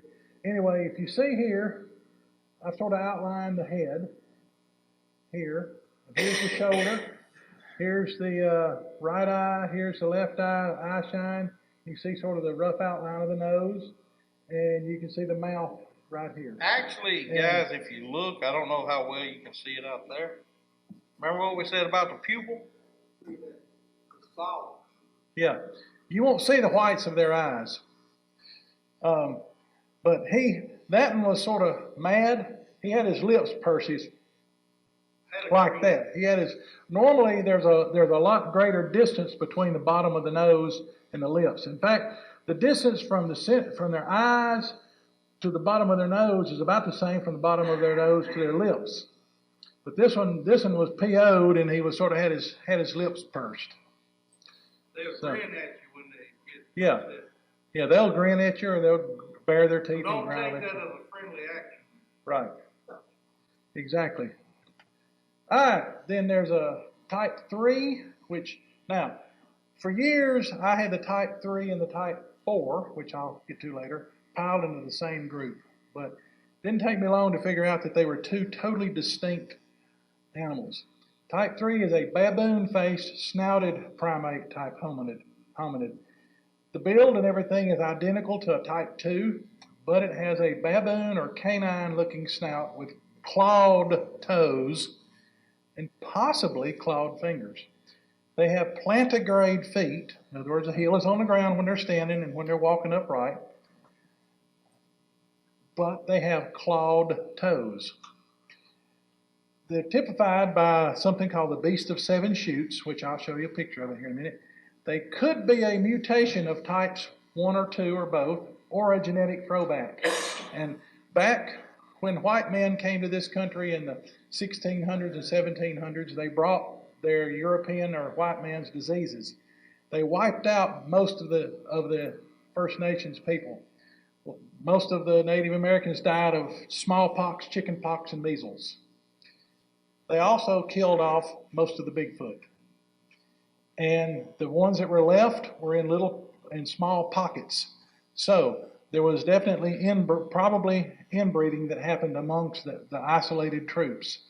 And I think that this type 3 could be a throwback or leftover due to the inbreeding back in the probably the 1800s, 1900s. However, just as the First Nations people have gotten over that, and the ones that have survived are as immune to it as we are, same thing with the Bigfoot population.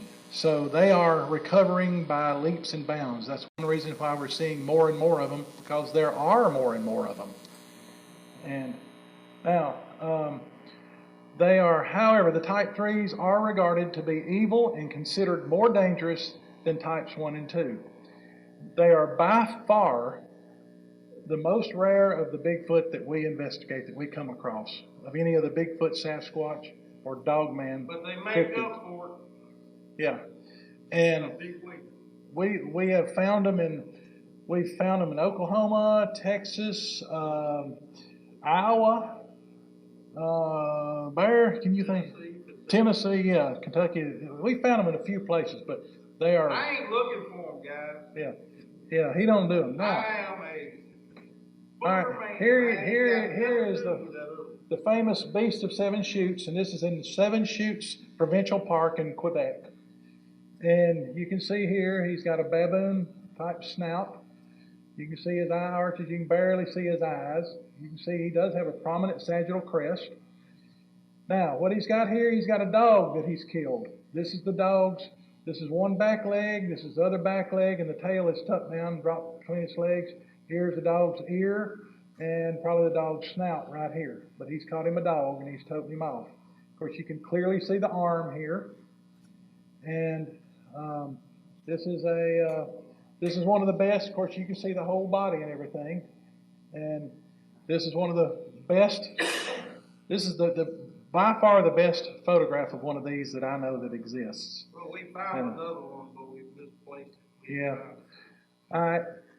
So here, now, don't look at that right now. Here is a track we found last winter in Oklahoma. Now, you guys, anybody that studied Meldrum and all that, they talk about a mid-tarsal break on their tracks, on the type 1. All right, right here you see the mid-tarsal break. Y'all see that? But you see 3 toes, probably a genetics, but it's definitely clawed toes.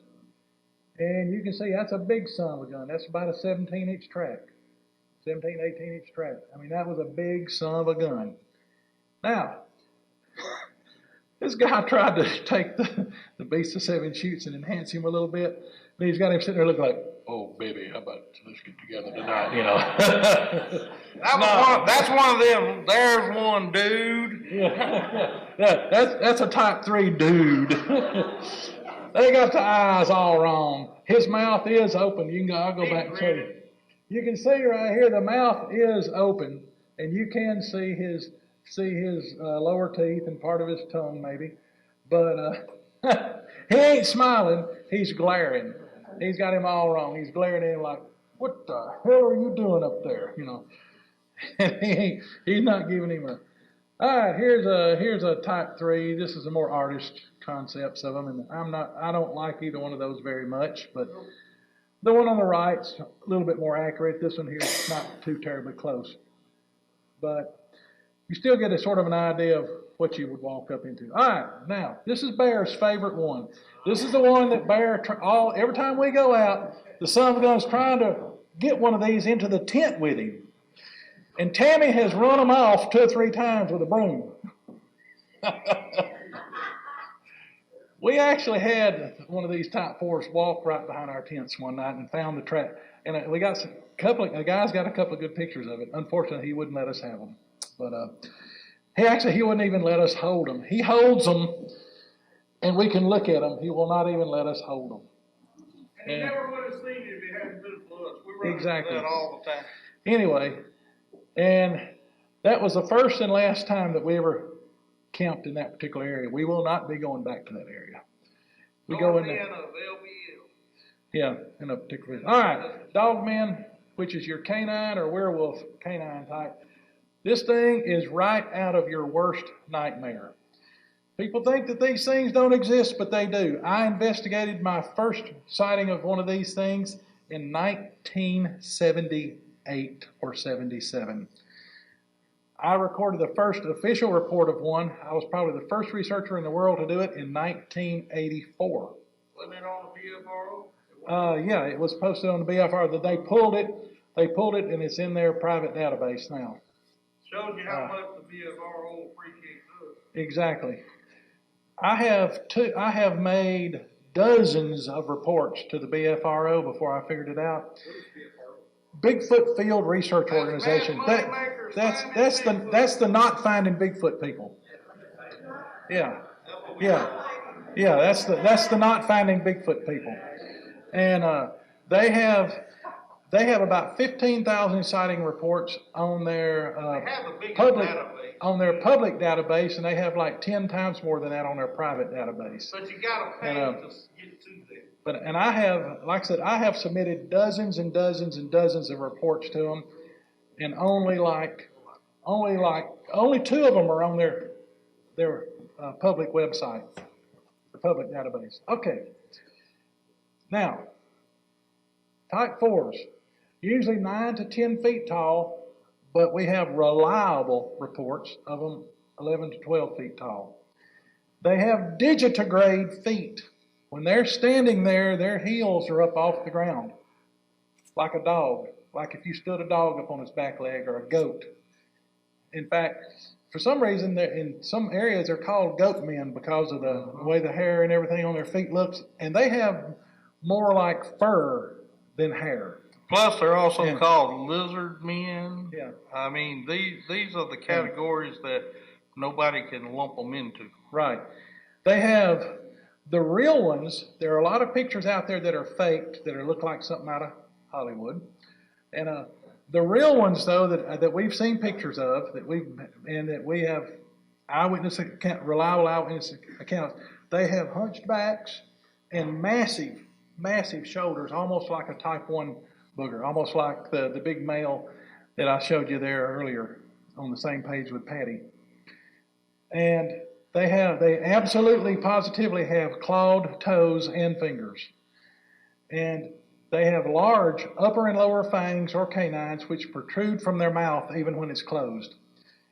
They have noticeable pointed ears like a Doberman Pinscher that's had his ears clipped, or like German Shepherds. They vary between as wide as a Shepherd's ears with slightly rounded tips to pointed like a Doberman's ears.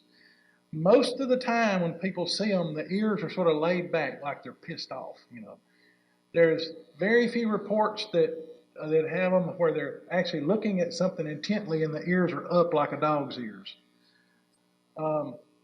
They are definitely a different species than the type 1, 2, or 3. The type 3 is, very different looking than the 1s and 2s. That's the ones I showed you earlier, but I believe the type 3s can interbreed with the 1s and 2s. I think so too. Yeah. All right. They run together. Yeah. Why would they not run together if they can't do the wow thing? And the type 4s do not run with the type 1s, 2s, or 3s. They are absolutely positively more evil and dangerous than type 1s, 2s, or 3s. They are probably not a primate or a hominid. They're something else.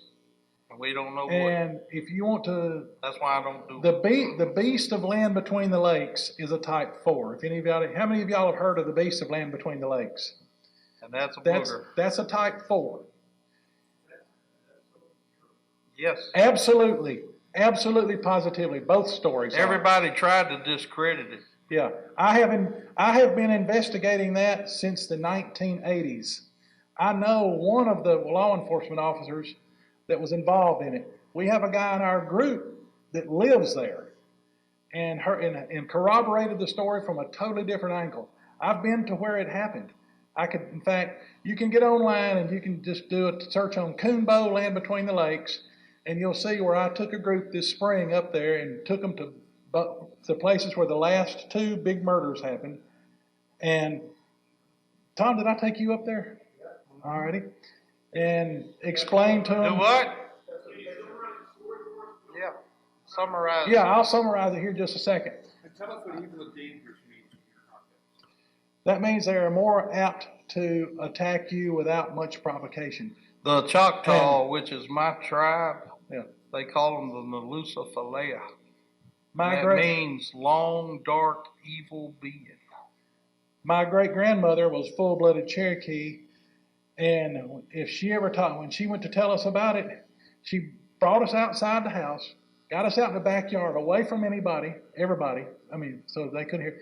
And she got down and she was looking around like she was scared, and she They went, don't even like talking about it.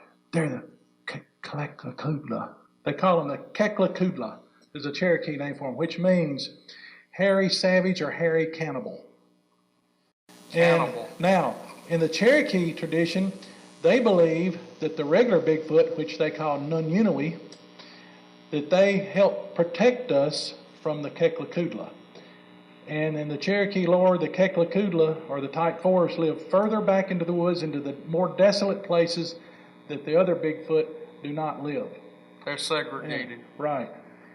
So do they eat people or they eat themselves? Hell yes, they eat people. Do they Yeah. eat themselves too? I Don't know about that. So they're carnivorous and eat people. Yes, they are exclusively carnivorous. Cannibal means eat your own species. Right. They're Well, that's not- true. Yeah. Right. You are correct. Yeah. They are exclusively carnivorous, whereas I'd be happy if they ate themselves. You Whereas- and me both. Type 1s and Type 2s are Especially definitely. when you find their tracks behind your tent. Yeah. Type 1s and Type 2s are definitely omnivorous. They eat more plant protein and stuff during summer and early fall. And they slowly, as the food supply of vegetation and acorns and nuts and apples and Fruits. stuff, fruit, as that wanes during the fall, they switch over to eating more and more Carnivorous. animal protein. They gotta have the meat. Right.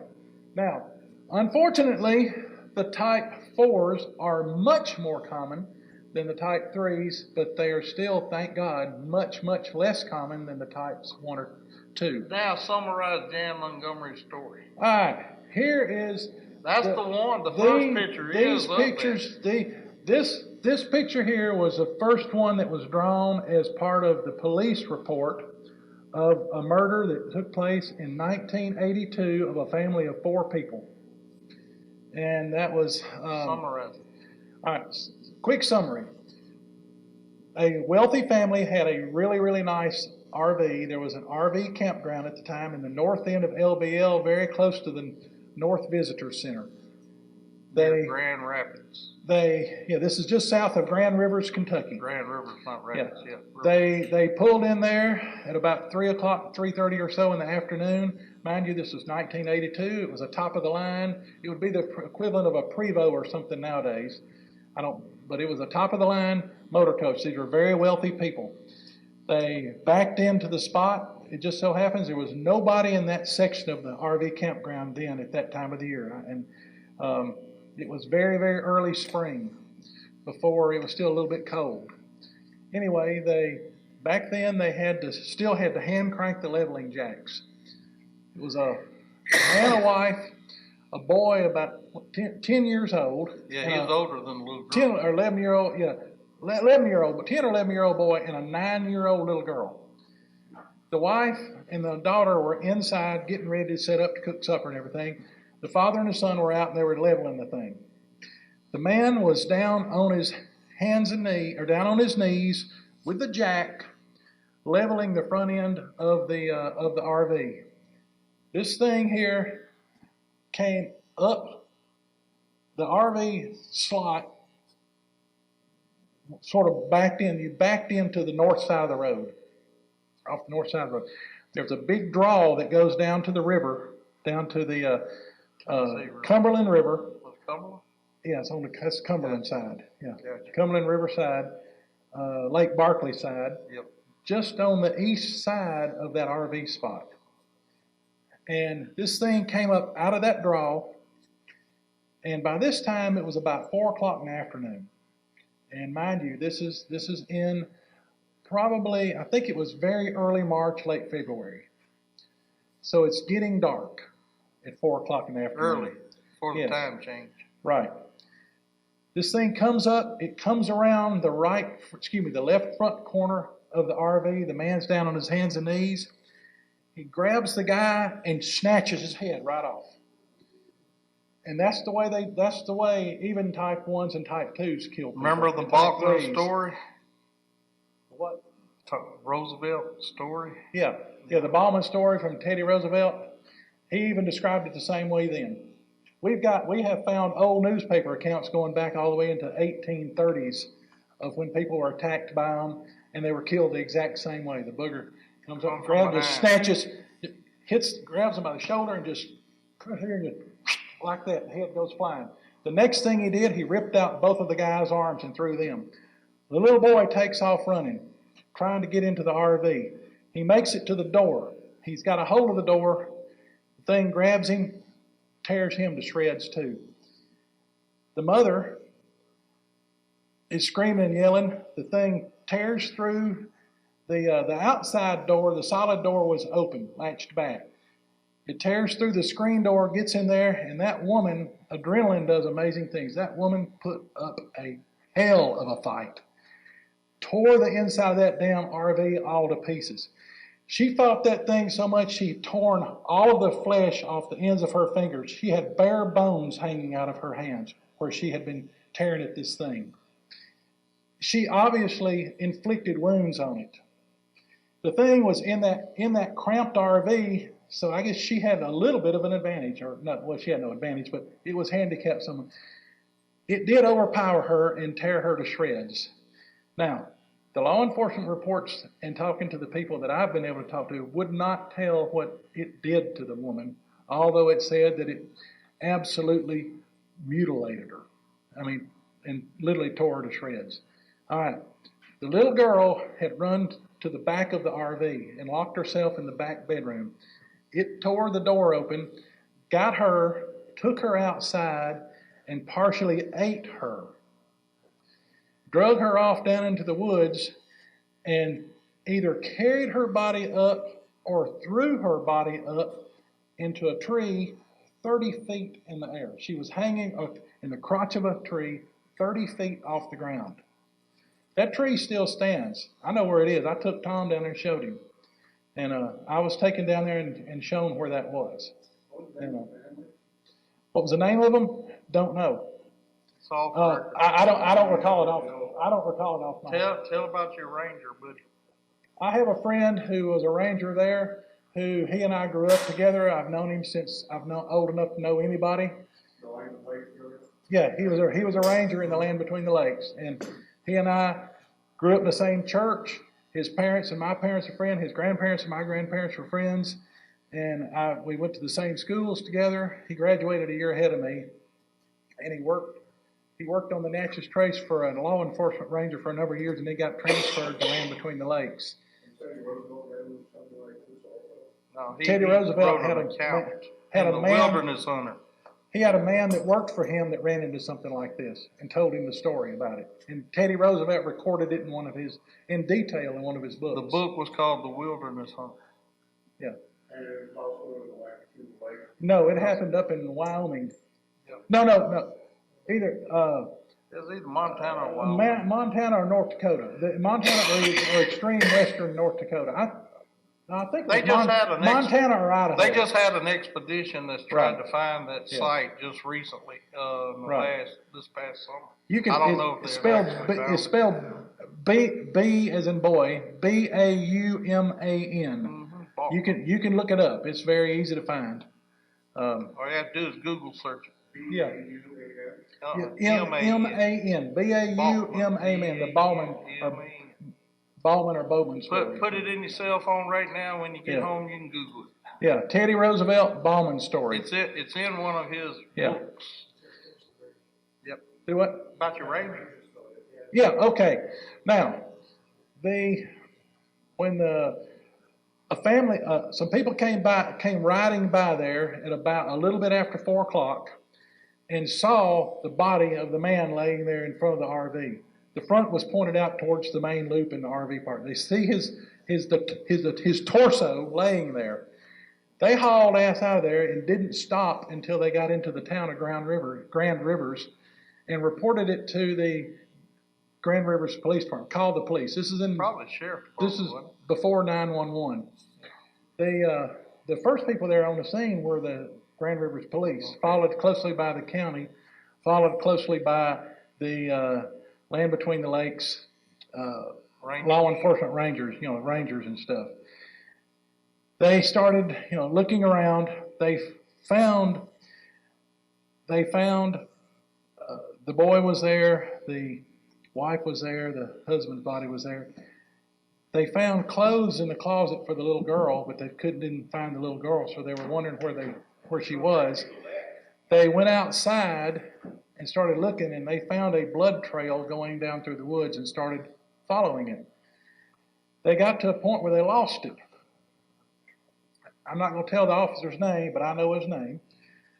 There were 2 officers standing there. One of them had his Smokey Bear hat on, ranger hat on. And he's standing there, and they're shining their light down in this draw, looking around to see if they can see anything.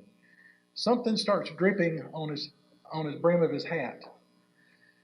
And he looked up like this, and it got in his eyes. He said, "Well, dang," and he turned around, and his buddy, another law enforcement officer, standing behind him, and shined his light over. He said, "Damn, you got blood all over your face. You hit a briar or a stick or something?" And he said, "No, it's dripping on me." And they looked up, and there was a girl's body way up there. And that's how they found the little, and that ruined that man's career. It tore him up so bad he never got over it. He still lives in the area. We know his name. He doesn't want to talk about it anymore. He's having to deal with it. Plus, he's been threatened. Yeah. But government knows. Uncle Sam knows these things. Now, here's something you need to remember. A critical thing about this story is this happened right at dusky dark. If any of you are woodsmen or hunters or whatever, you know that late at night or in the afternoon, the thermals change. During the day, the sun heats the air goes up ridges and mountainsides and goes up. That's how gliders work. At dusk, the air starts cooling off, the air starts coming down and going down the slopes and hillsides and stuff, down into bottoms, down into creek beds and stuff like that. This happened right after the thermals had turned. This guy was slathered with canoe cologne. You remember back in the early 80s and 82, everybody wore your shirts buttoned down, big hairy chest and all these gold chains and everything, and lots of cologne, and the woman was a high maintenance woman, had all this stuff, and she had herself bathed down in Chanel or Estee Lauder or something like that. But he had on lots of cologne. And they do not like strong smells like that. That's probably why it came up there. It was probably just walking along the riverfront, the waterfront down below where that hollow goes out into the water, and probably smelled that very strong cologne and was aggravated by it. Came up through the draw and found the guy there. He said, "Oh, there's the source of that god-awful smell. I'll take care of that right now." There's that. He gets the kid, goes in there, and he finds the wife. The wife is covered up with stuff like that too. That incenses him even more. So he tears her up. And he Plus, says, he was already in the bloodlust. Exactly. He says, "So while I'm here, I'll get supper." Full predator mode. Right. So now, I'll tell the other story later. Oh, they probably got everything you don't want to prove, yeah. But they washed it away, man. What happened after that? This is very close to Fort Campbell, Kentucky, which is the headquarters of the 101st Airborne Division.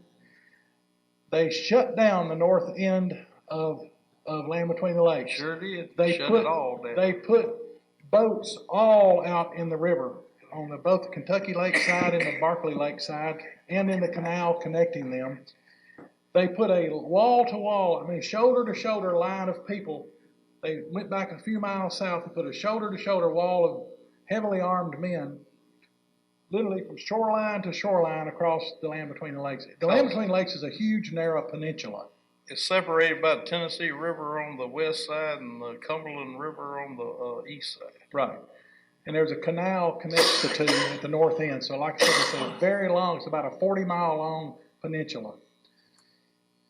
They started moving north, and according to my friend, he said that the orders were, if it's brown, it's down. If it's brown and it moves, kill it.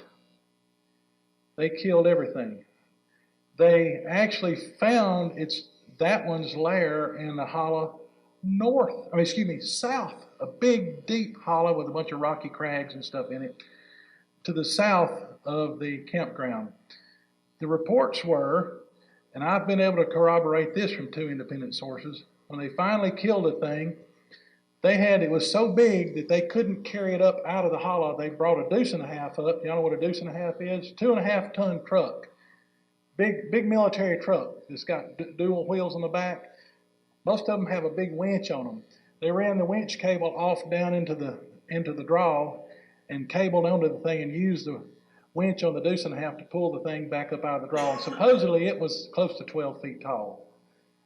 And I don't know how much it weighed, but it weighed a bunch.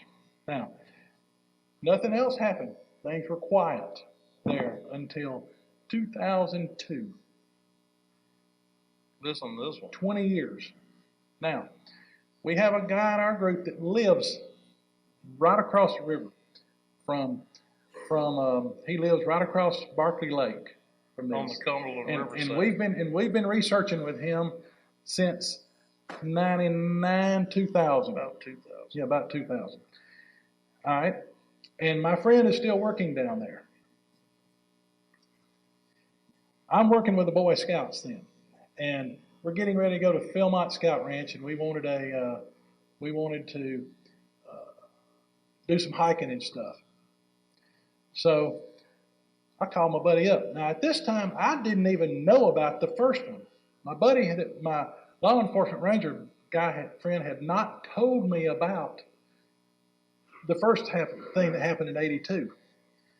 So I called him up and I said, hey, I want to bring our troop up here and we want to camp out and do some hiking. We want to hike up the Trace Trail, which goes right up through the middle of the thing. And he said, okay. He said, I suggest that y'all start out and you camp down the Piney Campground, which is further south. He said, do not go north of the elk and buffalo enclosure, which is side. Which is just barely into the Kentucky side, the north side. He said, don't go anywhere north of there. And I said, well, okay. Why? He said, when are you coming? And I told him what date. And he said, okay, I'll be there. So he did. And we were setting up camp there on Friday afternoon, and he came by and found us. And he said, well, hey, he said, are you going to, he said, do you have to be with me? He said, you want to visit or talk or whatever? Sure, because I hadn't seen him in a while. So he came back the next morning, and he said, well, throw your stuff in there. And he said, we'll ride around some, and I'll get you, we'll circle around, and I'll get you back with your group. All right, because there was 2 more adults that were there. That was a requirement that you had to have 2 adults with the Boy Scouts on anytime you were out on a camp out of the trail. All right, that'll work. So I got in the car with my buddy. Off we go, riding. He says, well, I want to tell you something about what happened up here. And he said, if you're planning on coming up here very much, because I told him we were planning on doing some more practice hikes, and he said, you need to know about what's going on up here. And he knew that I researched Bigfoot, but he and I had never talked about it. And he said, we had a guy get killed up here by a wolf man last year. I said, oh, come on. And he says, no. He said wolf man. He said wolf man. Yeah, Tim was Bigfoot. Yeah. And well, I knew that these type 4s existed. but I didn't want to just admit it to him. And I said, what happened? And he said, well, I'm going to take you there and show you what happened. So he took me up to the place, and it was a bow hunter. The guy had been in there bow hunting for deer, and he pitched a tent. Now, in Land Between the Lakes, you can camp anywhere you want. You can camp. You can pull off the side of the road and camp. You can drive out on the edge of a field and camp. And he drove off one of the back roads and drove out into a field and parked and pitched his tent. And he was back there bow hunting. He had told his wife he was going to be back Sunday night. Well, he didn't come back Sunday night, and she thought he'd maybe shot a deer and had to track it, which commonly happens bow hunting. And they figured he would show up late in the night or by Monday morning. Monday morning came, he wasn't there. So about 7 o'clock, she called the ranger station. Said her husband hadn't come in, and my buddy was in there, and they were having their shift start briefing. One of the other guys took the call, and you have to fill out a deal that says what color your vehicle is, what your tag number is. And he came in there and he said, hey, got a guy that didn't come back, is missing in here somewhere. He's got driving a white Nissan pickup truck, tag number, yada, yada, yada. And y'all said, oh, yeah, I know where he is. He's camped right up there off of the old trail road, the old Trail Ridge Road. Well, okay, let's go up there. So they go riding up there, and they ride up there, pull off into where he is, and there's his tent, and there's his truck. The tent is torn literally to shreds. The guy's belongings are scattered around. Off over here to the side is the guy's bow, and it's broken. It's broken, and the limbs are broken on it. The quiver is laying there with all of the arrows still in the quiver, so the guy never got a chance to get a shot off.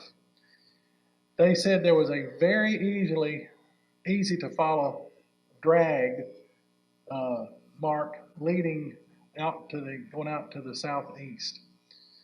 And so my friend, and the other officer, other ranger, started following this drag. They followed it for 1.5 miles and came out on a little field out in the woods, a little clearing. And they started finding articles of clothing and stuff, and occasionally they would find something like a finger or something like that. They came out into a clearing, and there's the guy's mutilated and fed-on body laying there, and some of his clothes thrown up in a tree. And they determined that one was probably fed on by more than one. That guy was fed on by more than one of these things. It probably was hunting and killed the guy and took it to its family. And they ate what they wanted and left the rest. And there was a huge big deal. When he took me down there, you could still see the road was still torn all to pieces from all the traffic that had been in there. Now, my buddy told me that, like I said, my friend told me this. Later on, our buddy Mark, he starts telling us this. We're up there, and he starts telling us, and I was amazed that he knew anything about it. So I played dumb. I said, you know where this happened? He said, well, yeah, I can take you right there to it. I said, well, let's go. So we jumped in my truck, and off we went. Mark took me to the exact place. See, local people talk about it. Yeah. Locals talk about it. So that was government suppressed it. Right. Now, we have done a lot of research and finally found that guy's name. We've got his name, but we can't not release it. And supposedly he was killed, it was just listed as an animal attack was the cause of death. Which most casualties of this are. Yeah. It's usually the bear. Here's another picture of just artwork of a Type 4. Now here's one that was a photograph. This is a blown up detail of a much larger picture. And this thing was crossing, that's a fence right there. It's crossing a fence is what it's doing. Now, I personally do not think that that's a real dog. I think that's a hoax. And the reason being, you see the shoulders on this? This is a very accurate artist rendering of what we have what we have seen other pictures of. This is very accurate rendering of what they look like. You see, I don't want to see. Now, we were camped in the north end. We decided we're going to go see if we can find one of these and get a picture of it. No, you did. I wanted to find the Bigfoot in the north end. Well, we had Which never they been were up there. there. So we go up there and we camp in the north end. First thing weird that happened, we had wolves show up. Yep. Red wolves showed up, tried to lure my dog out of camp. Tried to lure my German Shepherd up there to them. And if any of y'all have read Call of the Wild, they use the exact same tactics as what he described in Call of the Wild. It was absolutely amazing. All right, that happened 2 nights in a row. Then we had a quiet night. And then the next night, A lot of people left. yeah, a lot of people left. It was you and me and Dan and Vicky. Dan and Vicky and there was that guy that moved up there with it. Maureen and Leonard. Maureen Leonard. We had about 20 people there at Leonard- this out, and then everybody Yeah. left, but there was only 6 left Right. with 3 tents. Leonard had insomnia, and he would sit out by the fire most of the night smoking cigarettes, and he had a Canon quick shot camera, film camera, and anytime something moved or he heard the slightest little rustle or something, he'd pull that camera up and he'd shoot 2 or 3 pictures. Yep. He'd burn 4 or 5 rolls of film every time we went out, just shooting pictures towards stuff that he would hear out there in the dark at night. All right, he heard something coming down the hill right behind Bear's tent. And he sat there, and he's no further than here to the corner right there. Maybe, actually, no From further him, here to right. that bright light right there. Right. And he's sitting there, and he hears steps, and he looks, and it's like Bear's tent's right there, my tent's like right here. And there's a big oak tree right beside my tent. And I have my German Shepherd buddy in the tent with me. All right. Leonard hears footsteps going up there. He fired his camera once, and he absolutely could not believe what he saw. And what he saw was, what he saw was this right here, except he saw the right side of it. And he quickly shot another one. And by this time, all it did is it was walking like this, and it turned and it bared its teeth at him, and it ran in behind that oak tree that was right beside my tent. I spoil my dogs. I have a cot, and my dogs have a cot. Buddy was on his cot. Now, the dog cot, it's only about that far off the ground. Buddy was on his cot. He never made a sound. All of a sudden, he jumped up and trying to start burrowing under my cot. Wakes me up. Damn it, buddy, what are you doing? I start trying to pull him out. I was wrestling him, and I couldn't get him out from under my cot. And he's waddling around and carrying on and whining. I said, well, all right then, just lay your ass down and just be still. And he hunkered down under there and didn't make a sound, didn't move. I went back to sleep. About that time, I see a flash, and I said, oh, God, Leonard's out there shooting pictures again. And then I thought I heard some movement outside my tent, and I saw 2 more flashes. Next morning, daylight, Leonard's gone. He goes hauling ass into the nearest little old town looking for a pharmacy or someplace to get those pictures One of developed. those photo finish places. Right, back when you had. By the time we get our breakfast eaten, here comes Leonard back. Y'all ain't gonna believe this. You ain't gonna believe this. He had nice glossies. The first one, you could see something in it. The second one, he had a perfect full profile of that sun in this position right here. You could see his hands, you could see the claws.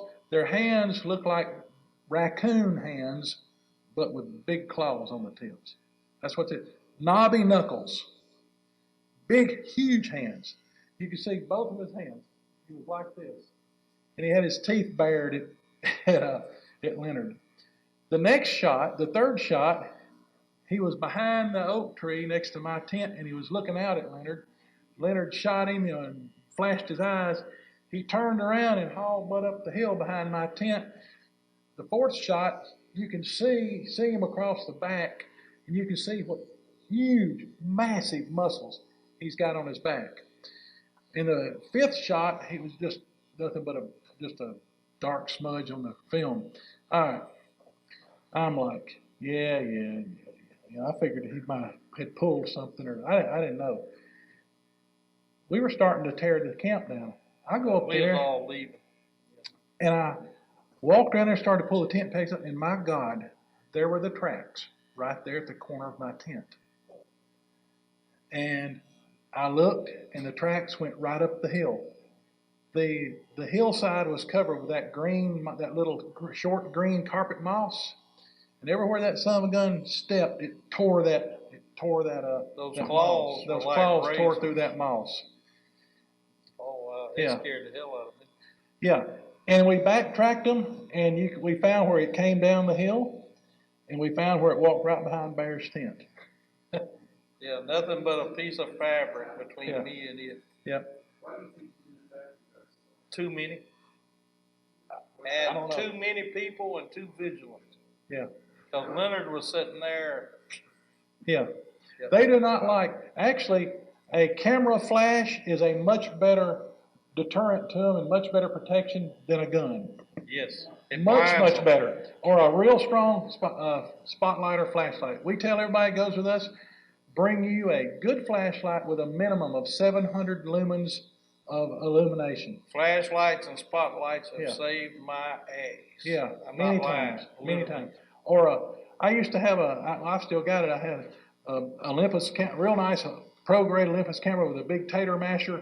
We call it big potato masher flash, and I've flashed that thing right in the faces of several of them and stopped them. I mean, they'd be charging at me, coming at me at 30, 40 miles an hour, and I hit them a couple of times with that thing, and they'll slam on the brakes, throw their arm up, scream 3 or 4 times, and turn around and go back the other It's way. kind of like burning their eyes. Yeah. There's But- a product called a tactical flashlight that they're now saying recommending people carry. It's a very bright flashlight, but it has a flashing mode. Right. The one I carry has a strobe mode also. Yeah, they do not like that either. But we recommend a minimum of 700 lumens to stop one. See, when they go in nocturnal mode, Yeah. and then you hit them dead in the eyes, it's like we're wearing we're looking through a night vision goggles, and somebody hits you with a flashlight, it'll burn your eyes. Yeah. Now, I've knocked one down on his feet at Lake of the Pines in Texas that was charging us. Yeah. It was the only thing that saved my life. Yeah. How much firepower did it take to stop them? These guys, these line of people went through, and they got them. They must have massive firepower. that's the thing. I know for a fact they've been killed with M14s, which is a 308 or 7.62 by 51. I know they've been killed by massed fire out of M16s. I know that they've been killed with 300 Winchester Magnums. I know they've been killed by 6 or 7 slowly killed, wounded, and they went off and they died later. 6 or 7 shots with 69 caliber muskets. We've got a This is an none of accurate us account. doing the shooting. yeah, none of us. Deer rifles enough. Yeah, deer rifle. Yeah, I know the one that was killed with one shot with a 270 that just happened to be a lucky shot, and that was out in Colorado. I've investigated. But that we've one. never recovered the bodies, get it? Right. They always drag off their dead, Yep. or either the government gets them.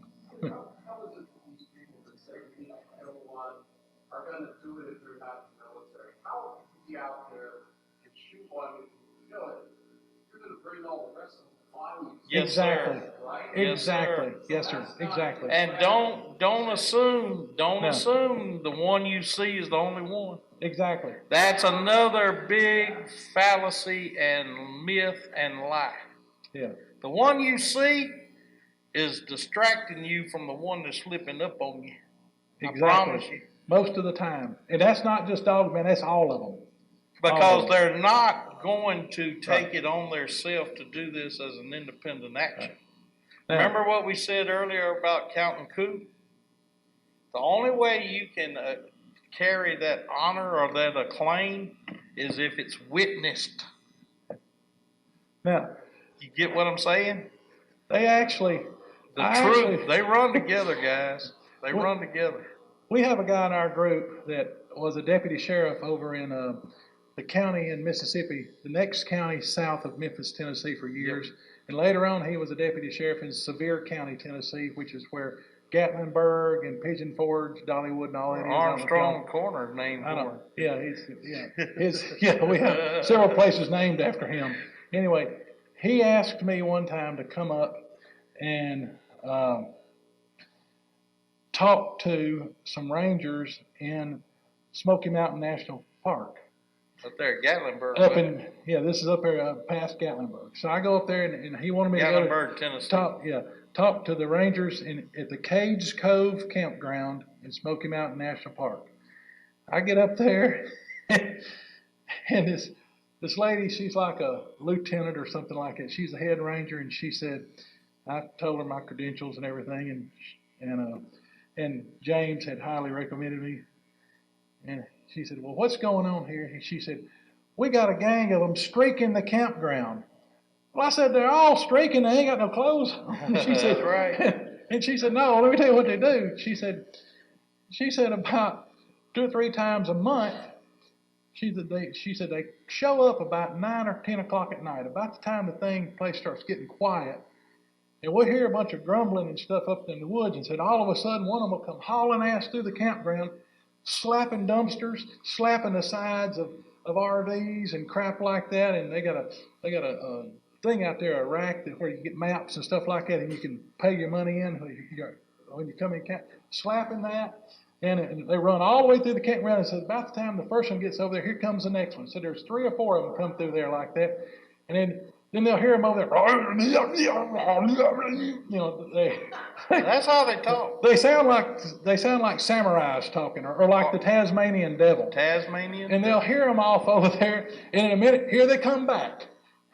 And she said when they come back, said sometimes they'll hear them. Oh, they do laugh. They laugh. They'll hear them laughing. It's kind of a slow laugh. Yeah. And we've heard them laugh a bunch of times, but anyway. I mean that. And they'll laugh at you. And They were all bigger than hell. See, she told bitches laughing at me. What the lady was worried about is she liked the things, and they had some really bothering campers up on the Appalachian Trail south of Klingman's Dome. And they brought the military in there and took care of them. Eradicated them. And James clued me into that. I already knew about that because James had told me about it. And I said, yeah, I'd heard about that. And they cordoned off a very large area, used all the local law enforcement to control the roads and access to the area, and brought in a National Guard unit and a bunch of special forces and had a training exercise up there on the mountains. Under the pretense up at the northernmost campground in the Smoky Mountain National Park, they brought in some refrigerated trailers. And what happened after that, I don't know, but I can imagine. All I know is that they don't have problems with the boogers up there anymore. But she knew about this, and she didn't want her boogers at Cage Cove being killed or being shot at. So she wanted to know if they were dangerous doing that. And I said, what you got? I said, it's what we call the gangbangers. I said, it's a bunch of juvenile Bigfoot, and they're daring each other. They're counting coup. I said, they're over, Og, you ain't got a hair on your ass if you don't run down there and walk the side of that Winnebago. I see it happening. I mean, really, I'm telling you. Yeah. They're daring each other, and they run through there, and they raise Cain, and then here they come back. And so she told me, I said, well, do you have any idea where they come from, where they go to? She said, yeah. So they do this when they're passing through here. So they come from out here to the south. When they do this, she said, they go up there on Townsend Mountain. If you get on that, she told me the road. She said, you go up, and right there's a big draw right underneath some big bluffs, about halfway up. And that's where they hang out. So I have my kids with me. My kids been following me around this stuff, following me around for a while. Actually, his son is one of our newer outlaws. These are type 2s you're talking about. These are type 2s, yes. So we go up there and we found them. Now, they didn't want to mess with us, but we knew they were there. We had heard heard a few little things. They had some small responses to our calls, and I'd make a call and I'd hear a wood knock off in the distance or a whistle or something.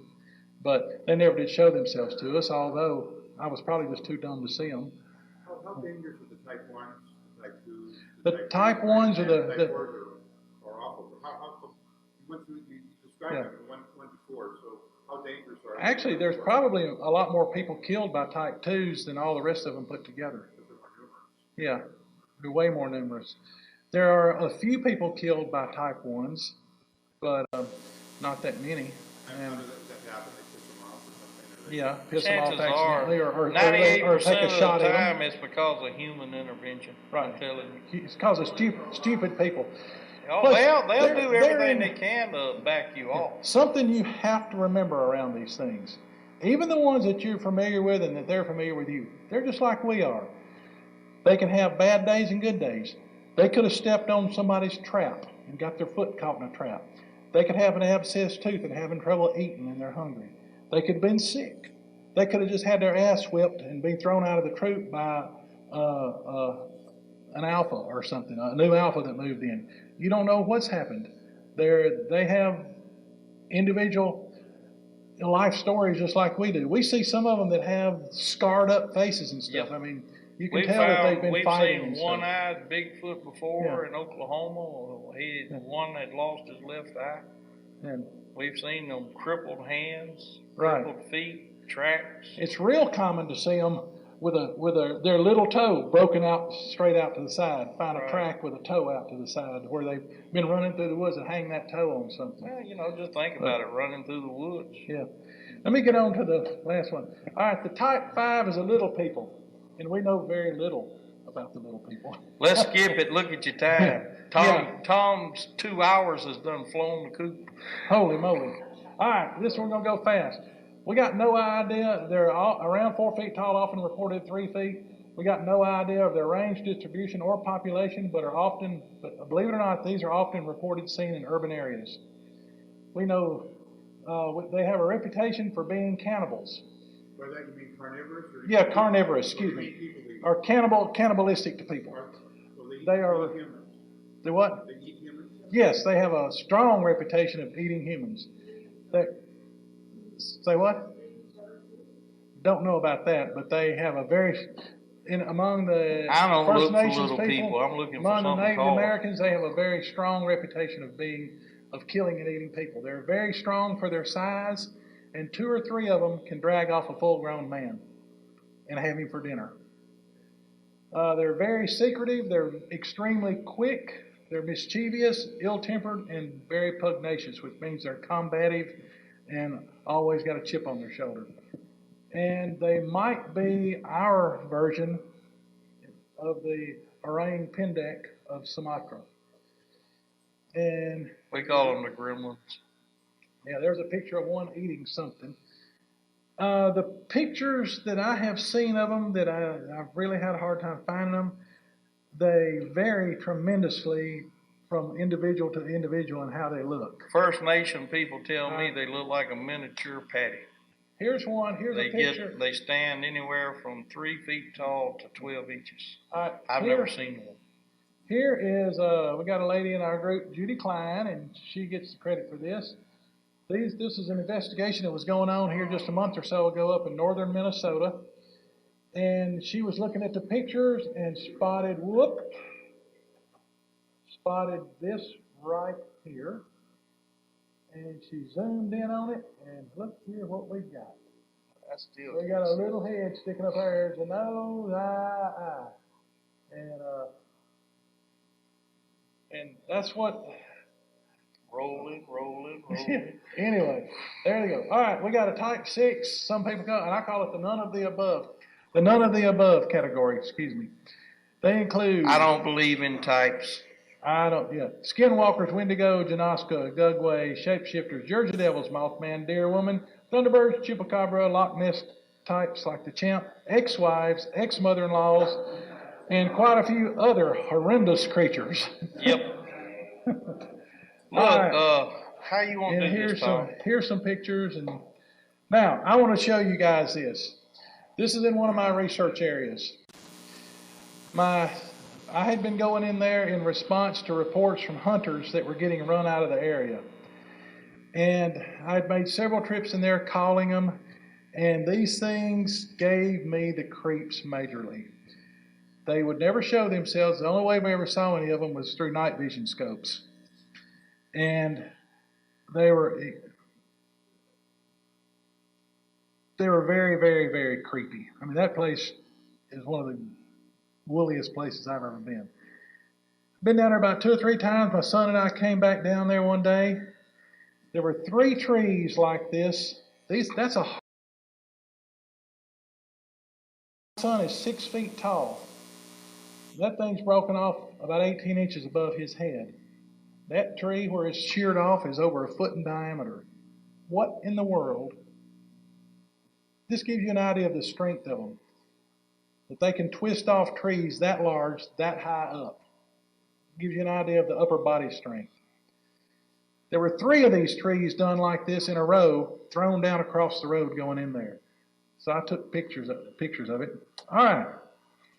We know that they do certain formations and they don't like it when we mess with them. So I wanted to give them a message that I was going to go in there when I wanted to go in there. I recommend y'all don't do this. So there was 3 other researchers with Clint now. There were 5 of us plus Bo. So we walked up there about where my son is standing, and we peed all over that snag right there. Peed a little bit on the log, but mostly we peed up and down as high as we could get onto that snag. And Bo got in here and did his part too. All right. Oh, you ain't gonna believe what happened. I come back a week later. That's what I found. That's the snag. You can see claw marks and tooth marks in that wood. That thing came in there and found it, and it threw a fit. It was a territorial marker until him violated. Right. We desecrated his territorial marker. I came back about a week later, a few days after that, to see if it changed any, and it hadn't. Here's the second time I went down there. But like I said, that thing tore that all to pieces. How much time we're allowed Now, in here? Really? You know, we have until about 11. Would everybody like to take a 15-minute break? Yeah. Okay. All right. Here. Well, let me ask, how much more do you have? I'm getting, yeah. But anyway, as far as the strength, had a guy, I personally know a guy, in fact, I rescued him, was being chased by one. He was being chased out of the deer hunter in my hunting club, was being chased out of the woods. And I rescued his ass, got him into my truck, and got him out of there away from the boogers. There's a long story, but I'm not going to tell it. He was talking about, we went back the next day to retrieve his stuff. He came running up to my truck in 18-degree weather with nothing but his hunting boots on and his shorts, his underwear, and that's it, and his rifle. He had been running so hard for so long that he had gotten hot, and he just started shucking his gear. And I said, Roger, why the hell didn't you shoot at the damn thing? He got a 7mm Magnum. He said there was 2 of them, and he said the size of the thing, there's no way I could have stopped both of them. He said they threw, he said I stopped, and he told me this one particular holler. He said I couldn't go any further. He said the rocks kept getting bigger and bigger, and they threw one the size of a suitcase at me. So a guy drew that for us. We went down there, and I found the rock. We found the rocks, found all his stuff. That rock weighed 370-something pounds. I found where it had been pulled off up out of the ground, and found where it had hit the ground, and it was 63 feet. It had thrown that rock 63 feet. And, yeah. All right. Now, we got some other hair-raising stories if you got time. No. You took all that up talking about tapes. Anyway, let's play, we can tell. How much time did you say we have, Steve? I have a question for you, though. Yeah. Where were your photos? He still got them as far as I know. He would never let us hold them. He held on to him He wouldn't let us hold. and would not let us hold him in our hands. He held on to him while we looked at him. And the guy was an alcoholic already, and his wife died of cancer, and he's sort of fallen off the deep end, and we don't even know where he is anymore. But that ain't the only time. We filmed using a researcher's thermal out of Orlando, Florida. He had driven all the way up to northwestern Alabama, and we was able to utilize his thermal. One thing we hadn't had a chance to mention to those who have no idea nothing about us, due to the fact that we grew up with these things in our backyard, grew up with them, we was able to hear them every evening or periodically when they're in the area. And when they would make certain calls, we learned to duplicate those calls, and we would get reactions from these things. So now we have taken these calls, me and Tim, and we're not saying we're the only ones because we know better than that. We know there's other people across the North American continent who knows more about these things than they're talking about. Chances are they came on the internet and somebody who didn't know dipshit probably run them out of the country saying, oh, you're ignorant, you're stupid, you're crazy. Because, see, they tried that with me and Tim. Me and Tim never run. We stood behind everything. I wish you'd go to the first list. You know what I'm talking about? The list of our first, Tim. Yeah. On the pinpoint. Oh, here we go. Right here. Read this. Can you give us a sample of the call? No. Tell you why. Right. I'll tell you why. I don't want the guilt of somebody ignorantly using it and something happened to them. The call that Bobo uses on not finding Bigfoot, they got from me. They had a girl that they got in our group as a plant, and she recorded me doing that call. And, Nope. But actually, she orchestrated that call. She asked me if I would demonstrate my calls for her, and she said, "I just want to learn them for myself." And I thought, I don't know, Bear. I got Bear off the side. I said, Bear, I don't trust that girl. And he said, well, I don't either. I said, well, only call I'm going to show her is the little locator call that anybody that's been out there any time at all has heard the boogers make them. And so that little call, that whoop call that you hear Bobo making, and then they got that from me. Yeah. Well, all we did that day, because when we realized that she didn't need to know this call, we basically just fabricated a call. And what is anybody who sees this video from this point forward will say we're fabricating this story, but we're not. We made up a call on the spur of the moment, and that same damn call has been used on Monster Quest by the all-female crew. This same damn call has been used by Don Keaton when he did the Ohio Grassman episode of Monster Quest. This same two-tone call is used every time you watch Finding Bigfoot.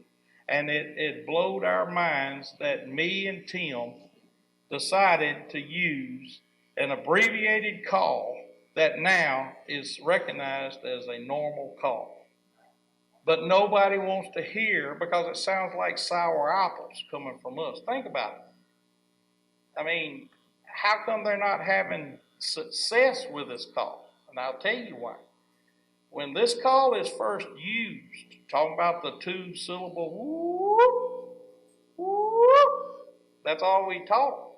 But what happens is a immature gangbanger, one that's not alpha stage or sexually mature enough to know what's going on, they will respond to a two-syllable whoop call.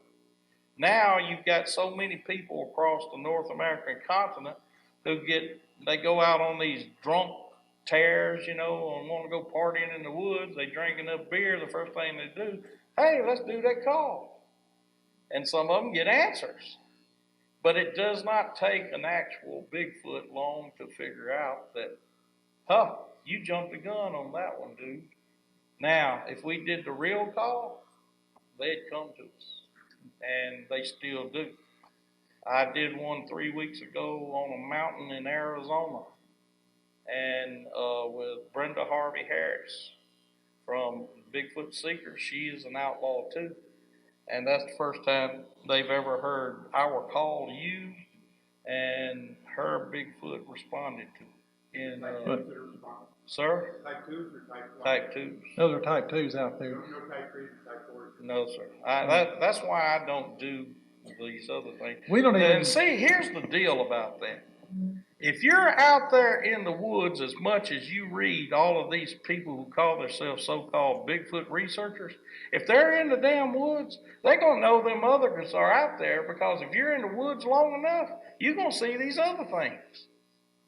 And look, I'll say this in front of everybody, and I've never done this anywhere, and Tim knows this. I know this is Mumful, what's the group? I know you guys are in the, yeah. But the deal is, the first ghost I saw was Bigfoot, and I will not brag about it. I seen it. He said it wasn't a Bigfoot.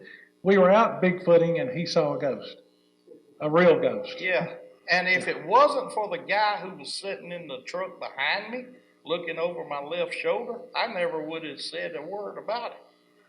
Because what had happened, we'd been up through LBL, Land Between the Lakes, this particular time. My wife was in the truck with us. She's sitting right over there. And we had been all over Land Between the Lakes, and we run through a bank of fog. I guess y'all guys are sitting here if you know more about ghosts than I do, because I don't do ghosts. I don't do nothing I can't punch in the damn nose. And I can't punch no ghost in the nose. But we went through a bank of fog. We was coming to the stop sign, and I saw coming from the left side of the road displacement of the fog, like something was walking through it. And then all of a sudden, this upper body from the waist up materialized. And I just automatically, I hit my brakes way before the stop sign. Tim and them was behind me, and they was all, what the hell did Bear stop for? And I yelled in the truck, I said, did y'all see that? And of course, Tammy and none of them was paying any attention. They was talking or something. But Rob Roy was behind me in the back seat looking over my left shoulder. And he said, what, that man that just walked across the road? I said, shit. Well, I guess I didn't. I said, and I still didn't believe. I said, Robbie, which way was he walking, left to right or right to left? He said he walked from the left side of the road to the right side of the road. I still couldn't believe it. I said, what was he wearing? He said he was wearing an old brown wool jacket. I like to drop my teeth because he described exactly what I just saw. And that was the first ghost I've ever seen. And that was how many years ago? 3 or 4? Yeah, something like that. Yeah, I'm 58 years old, and I don't believe in ghosts. But I also know, too, I don't like doing werewolves or type all these other things. If you're out in the woods enough, you're going to run into these things. But everybody else, and this is what tickles the hell out of me. Y'all read a Bigfoot book or you look at these people that's doing this, if they ain't got a decent sized tan on their body, they're full of shit. Because where are you going to find a Bigfoot? Is it in the house or is it in the woods? I'm not being ugly here, guys. I'm just telling it like it is. Let me run through Am this. I wrong, Gunner? Let me run through this list. This is a list, and I don't mean to be bragging. Y'all don't take this the wrong way, but this is things, discoveries that about Bigfoot that Bear and I have made that Since we were the very first to 1999 reveal. together. That we were the first to reveal, and we have taken ungodly amounts of ridicule and criticism for this. But now, every bit of this is accepted as normal Bigfoot behavior.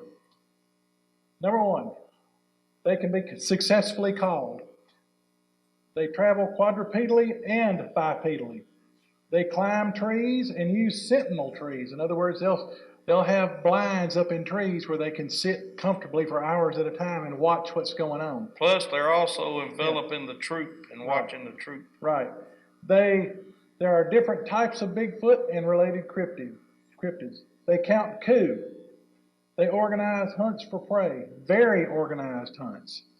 They use infrasound, which is the sound frequencies below 20 hertz, below the range of human hearing. We can't hear it. They use infrasound as communication and as a weapon. How does it hurt you? Tell them. By it causes resonations in different organs of your body, your inner ear, your eyeballs, your internal organs, and it can make you extremely sick. Now, I started researching infrasound in the lab in 1981. Through NASA. When I was working for the government, yeah, in one of NASA's big labs, we were doing vibration analysis testing, and we tested all the way down to a half a hertz, and we were doing a lot of earthquake simulations, like we were testing a lot of gear for your San Onofre nuclear plant. Actually, it's south of here, and a bunch of other nuclear plants. And earthquakes have a range of 0 to 35 hertz, and so we were exciting the frequencies in the infrasound range. I started noticing that people that would stand out there by the shake tables when we were doing a high-level test would get sick. They'd either get anxious and anxiety and start getting the creeps, or they'd get sick to their stomach, or they would get terrible headaches, or they would get diarrhea, or there's a whole range of effects. It depended on the person. And so I thought, well, heck, this is the same kind of symptoms that I'm seeing out in the field researching Bigfoot. And so I started looking for a way to record this in the field.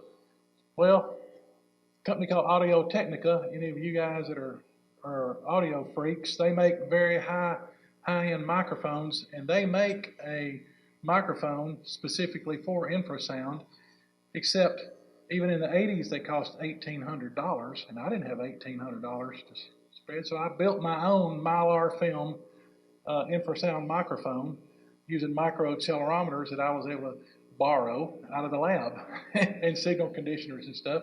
And it was a very cumbersome deal, and it was very susceptible with wind, but I went out and recorded boogers in the field. And I found out they were using infrasound bursts on us. And when they would do it, it strongly affected some of us researchers. Kelly Mattingly was one of them. She would actually go into anaphylactic shock, and it would take her a day or so to get over it. And we'd all be standing there too. It didn't affect everybody. Yeah, and it just some people could actually people. hear it. I hear really good in the low frequencies, and I could hear some of the upper end of the infrasound, and it would sort of sound like sort of a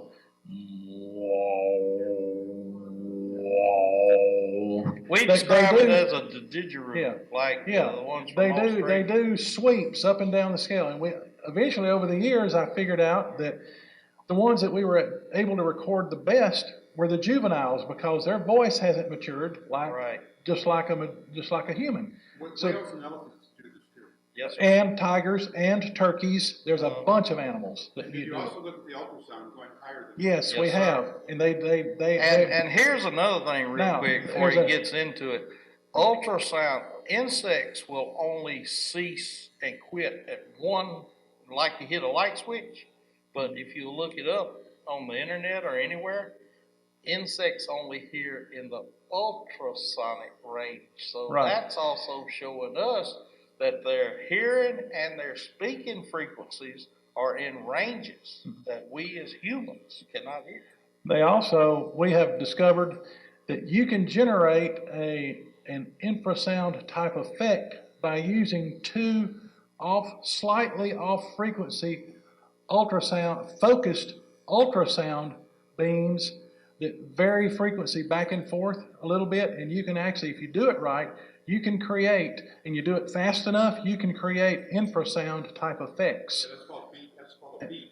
Yep. B-A-T. Right. And But see, that just happened with now- the embassy guys from Cuba. Right. Sent back. See, I started studying infrasound as a weapon in the 80s. Once I discovered this, I had a top secret clearance in, so I accessed everything that I could find on it, and I found out a bunch of countries had done extensive research on using infrasound as a weapon. The problem with using infrasound as a weapon is that, just as a subwoofer does, it spreads all over the place. You can't direct it. So then the idea of using very focused ultrasound beams, because as you know, any of you that are stereo freaks, your tweeters have a very focused, narrow narrow. So you aim the ultrasound and it generates the infrasound in the body of your target. Right, exactly. You have to waver the frequencies, and it works very well. And And we've it been affects able. people. Say what? It affects people. Now we have found some cheap microphones that in the presence of ultrasound they won't record it directly, but they'll clip, and we can record that quite successfully. All right, another effect that we kept coming on time and time and time again, and if we had a little bit better, if I had better sound capabilities, I've got recordings of it with me. I can let you, if you've got some headphones or something, I can let you come up here and listen to it after the presentation. We kept hearing this thing. We would hear them coming in on us, and we would hear them doing they do this little locator, whoop, kind of a deal, and then we'd hear a little answer like a, or then we'd hear a knock. They keep track of each other as they're moving in on us slowly. But once they got to a certain range, they would go quiet. They go into what we call stealth mode. Well, we had this one recorder with a funky microphone on it, and then when we had been out there enough in the quiet for enough days, we got where we could hear it pretty good ourselves. We hear this sort of a Kind of what you played earlier. yeah, you'd hear these little bursts every few seconds. And we figured it out that they're using that either as communication, thinking that we don't hear it, or they're doing that as maybe echolocation. I don't know. We ain't figured it out yet, but we're working on it.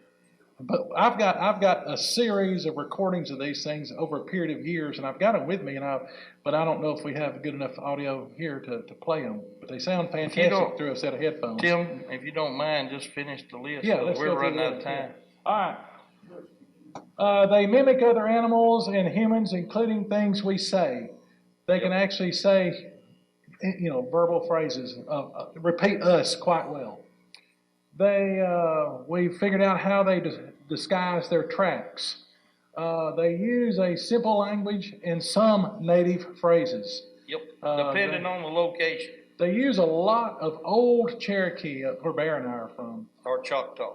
It all depends on where you're from. They belly crawl to sneak up on us and other animals. We have figured out their way of methodically dissecting large animals and removing the organs and the blood almost surgically. That's all this mutilation that's attributed to devil worshippers and UFOs and black helicopters and all that. It's Bigfoot doing that. And it took me years. With the laser cuts? No, they don't use lasers. I mean, but the cuts are sharp. They have that. Yeah, they can cut it very, very sharply and cleanly. And I've studied it for decades, and I finally figured it out how they did it. On my farm, I have found as many as 5 deer lined up side by side in an area the size of this stage. All of them. That booger there, the alpha booger on our farm, the old one, he's gone now. Every time he killed a deer or a calf or something, he always laid it on its right side, with the head pointing south, the feet pointing to the east. He would eviscerate it. He'd open it up right behind the rib cage. He would pull out the intestines, lay the intestines right at the rear hoofs, and then he would go in, and I can go in later on how he would take the guts out. Very, very extremely clean method. Nothing but just maybe a little tiny few traces of blood on the ground or anything, but extremely clean, almost surgically precise. If they don't tote it off. Now, yeah. No, they in the summer and late summer, early fall, they always take the kidneys, the liver, and the heart, sometimes the tongue, sometimes the lungs, if they let the blood coagulate in the thoracic cavity. They will, and the blood soaks into it. Then they will often scoop out the lungs. But always they take kidneys, liver, and heart. Always. And during the summer and early fall, then they'll leave the rest. Now, But they will consume the as the others fall during and the winter winter. progresses, and way up until you have enough stuff to eat, well after green up in the spring, they will eat a large quantity of the major muscle Only, and groups. here's a kicker too, and I ain't figured it out yet, but I'm thinking it's bruising. Yeah. What they do, they'll grab their prey, like a coyote or a white-tailed deer or a calf or whatever, and they will use that limb, whichever foreleg or hind leg they grab, and they'll use that creature's, the prey's momentum and slam it either into the trunk of a tree or into the ground so it will break its neck. They don't want to be bit by a coyote. I'll show you a coyote that we listened to it being killed. Tom, were you there then, or is it there? Yeah. Okay, I've And got this was how we they found killed. it. We went and looked and found it. Yeah, I'll show you the picture here in a second. Carcass. But Okay. anyway, they will not eat the limb that is broke. Yeah. For bruising. Yeah, Think about it. they typically catch deer by one of the back feet. And they'll catch them and they'll twist it and slam it into a tree. I have found deer hair wedged in the bark of a tree, 11, 12 feet off the ground, where they've killed it. Okay. People think they walk up behind them and grab them by the ears, and now they don't work. they molest and sexually assault livestock. Yes, they do. We could do a whole show on that. No, really, we could. And some can count up to around 5. And past 5, they don't really. It's either become more. In other words, and if you've got 9 chickens out there, you leave them alone, they'll come and steal 4 of them, and they'll leave 5 behind. If you've got a litter of 10, 12 puppies, they'll come and they won't get them all at once, but they'll get a couple of this night, a couple of the next night. They'll leave you with 5. Their primitive logic is you've got more and you won't notice it that you've lost less. They get in your hog pen. Really? They'll kill. They'll haul off all of your shoats but 5. Yep, we figured that. They started catching my guineas. They got all of them but 5. I mean, just time so that after shows time us after they time can after count time. up to 5. It won't be 1, 2, 3, You 4, can 5. you can screw up and leave a bushel basket of apples on your back porch. Come out the next one, all of them be gone but 5. Oh, yeah. we found that out. And we have very, very, very detailed descriptions of their habitat preferences. Yep. And by the way, just so you know, I have for decades run calculations on their population in the U.S., and I've used the same methods used by the Audubon Society and the Department of Interior, using a software package called Presence and other methods and stuff. And I have 2 control patches that I've counted the boogers in those patches. One of very extremely marginal habitat, which happens to be Edwards Air Force Base, and the other one is extremely good habitat. And I've been around the country enough. I've studied the habitat in every state in the United States, and I've determined estimated populations in every state of the United States, and including Alaska. Although I've never been to Alaska, but I've studied the habitat up there and the type of forest and the food sources and everything.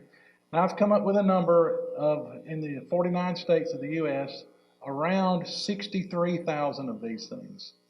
And that is a very conservative estimate. And I've got calculations that'll stand up to any amount of scrutiny on that. And I have repeated these studies at least 7 times over the years to verify, and using the latest software and techniques that are available for doing population studies of difficult to count animals. There are some researchers that say that all these classes What happens is, now this is getting in an area here, Ken, the guy that counted coup on him when I was standing there taking a leak, and they came up and breathed down my neck. Ken swears up and down that that one of them screamed to him and mind spoke to him and told him to get out of here. I've seen over 60 over various states in No. the South over the years, and every damn time I've seen one, something told me to get the hell going. Now, let me tell you what I But that's firmly natural believe. instinct. Because I have lived this. I believe that there are guardian angels. Absolutely, positively guardian angels. I've had things happen to me that were totally undeniable, and I can tell you those. I believe that when we are in danger, that our guardian angel will speak to us to warn us to get the hell out of there, or to even tell us what's going on in a situation. I've had that happen to me several times, completely away from the Bigfoot world. That's our hunter's instinct. I was 2 fields away on It a is. tractor disking a field, and my dad was sitting a half a mile away, 2 fields over, taking a break under a shade tree, and something spoke to me as clear as you were speaking to me, actually more clear. I need to go check on my dad right now. And I thought, no, I'm gonna finish this field. I only had about 2 or 3 more passes. No, now. And so I pulled the disc up, headed towards it. Something told me, as clear as a voice speaking in my ear, faster. And so I speeded up, faster. I stomped down on the foot feed and yanked the throttle right up and faster. I ended up going into road gear, wide open as fast as that John Deere would go across the field. And I mean, I'm fighting that thing. It's bouncing and stuff like that. I had to go the whole length of that field, down through a hollow, came up the other side, and I had that thing wide open. My dad said he saw the black smoke billowing up and heard the tractor roaring before he saw me. I crested over the hill, and my dad's sitting in his chair looking at me like, what in the hell is he doing, you know? And I'm bearing down on him. I'm thinking, why am I doing this? And all of a sudden, I saw a 4.5 foot long timber rattler crawling up behind my dad. And my dad is horrendously allergic to antivenom. So if that thing had bitten him, it would have killed him.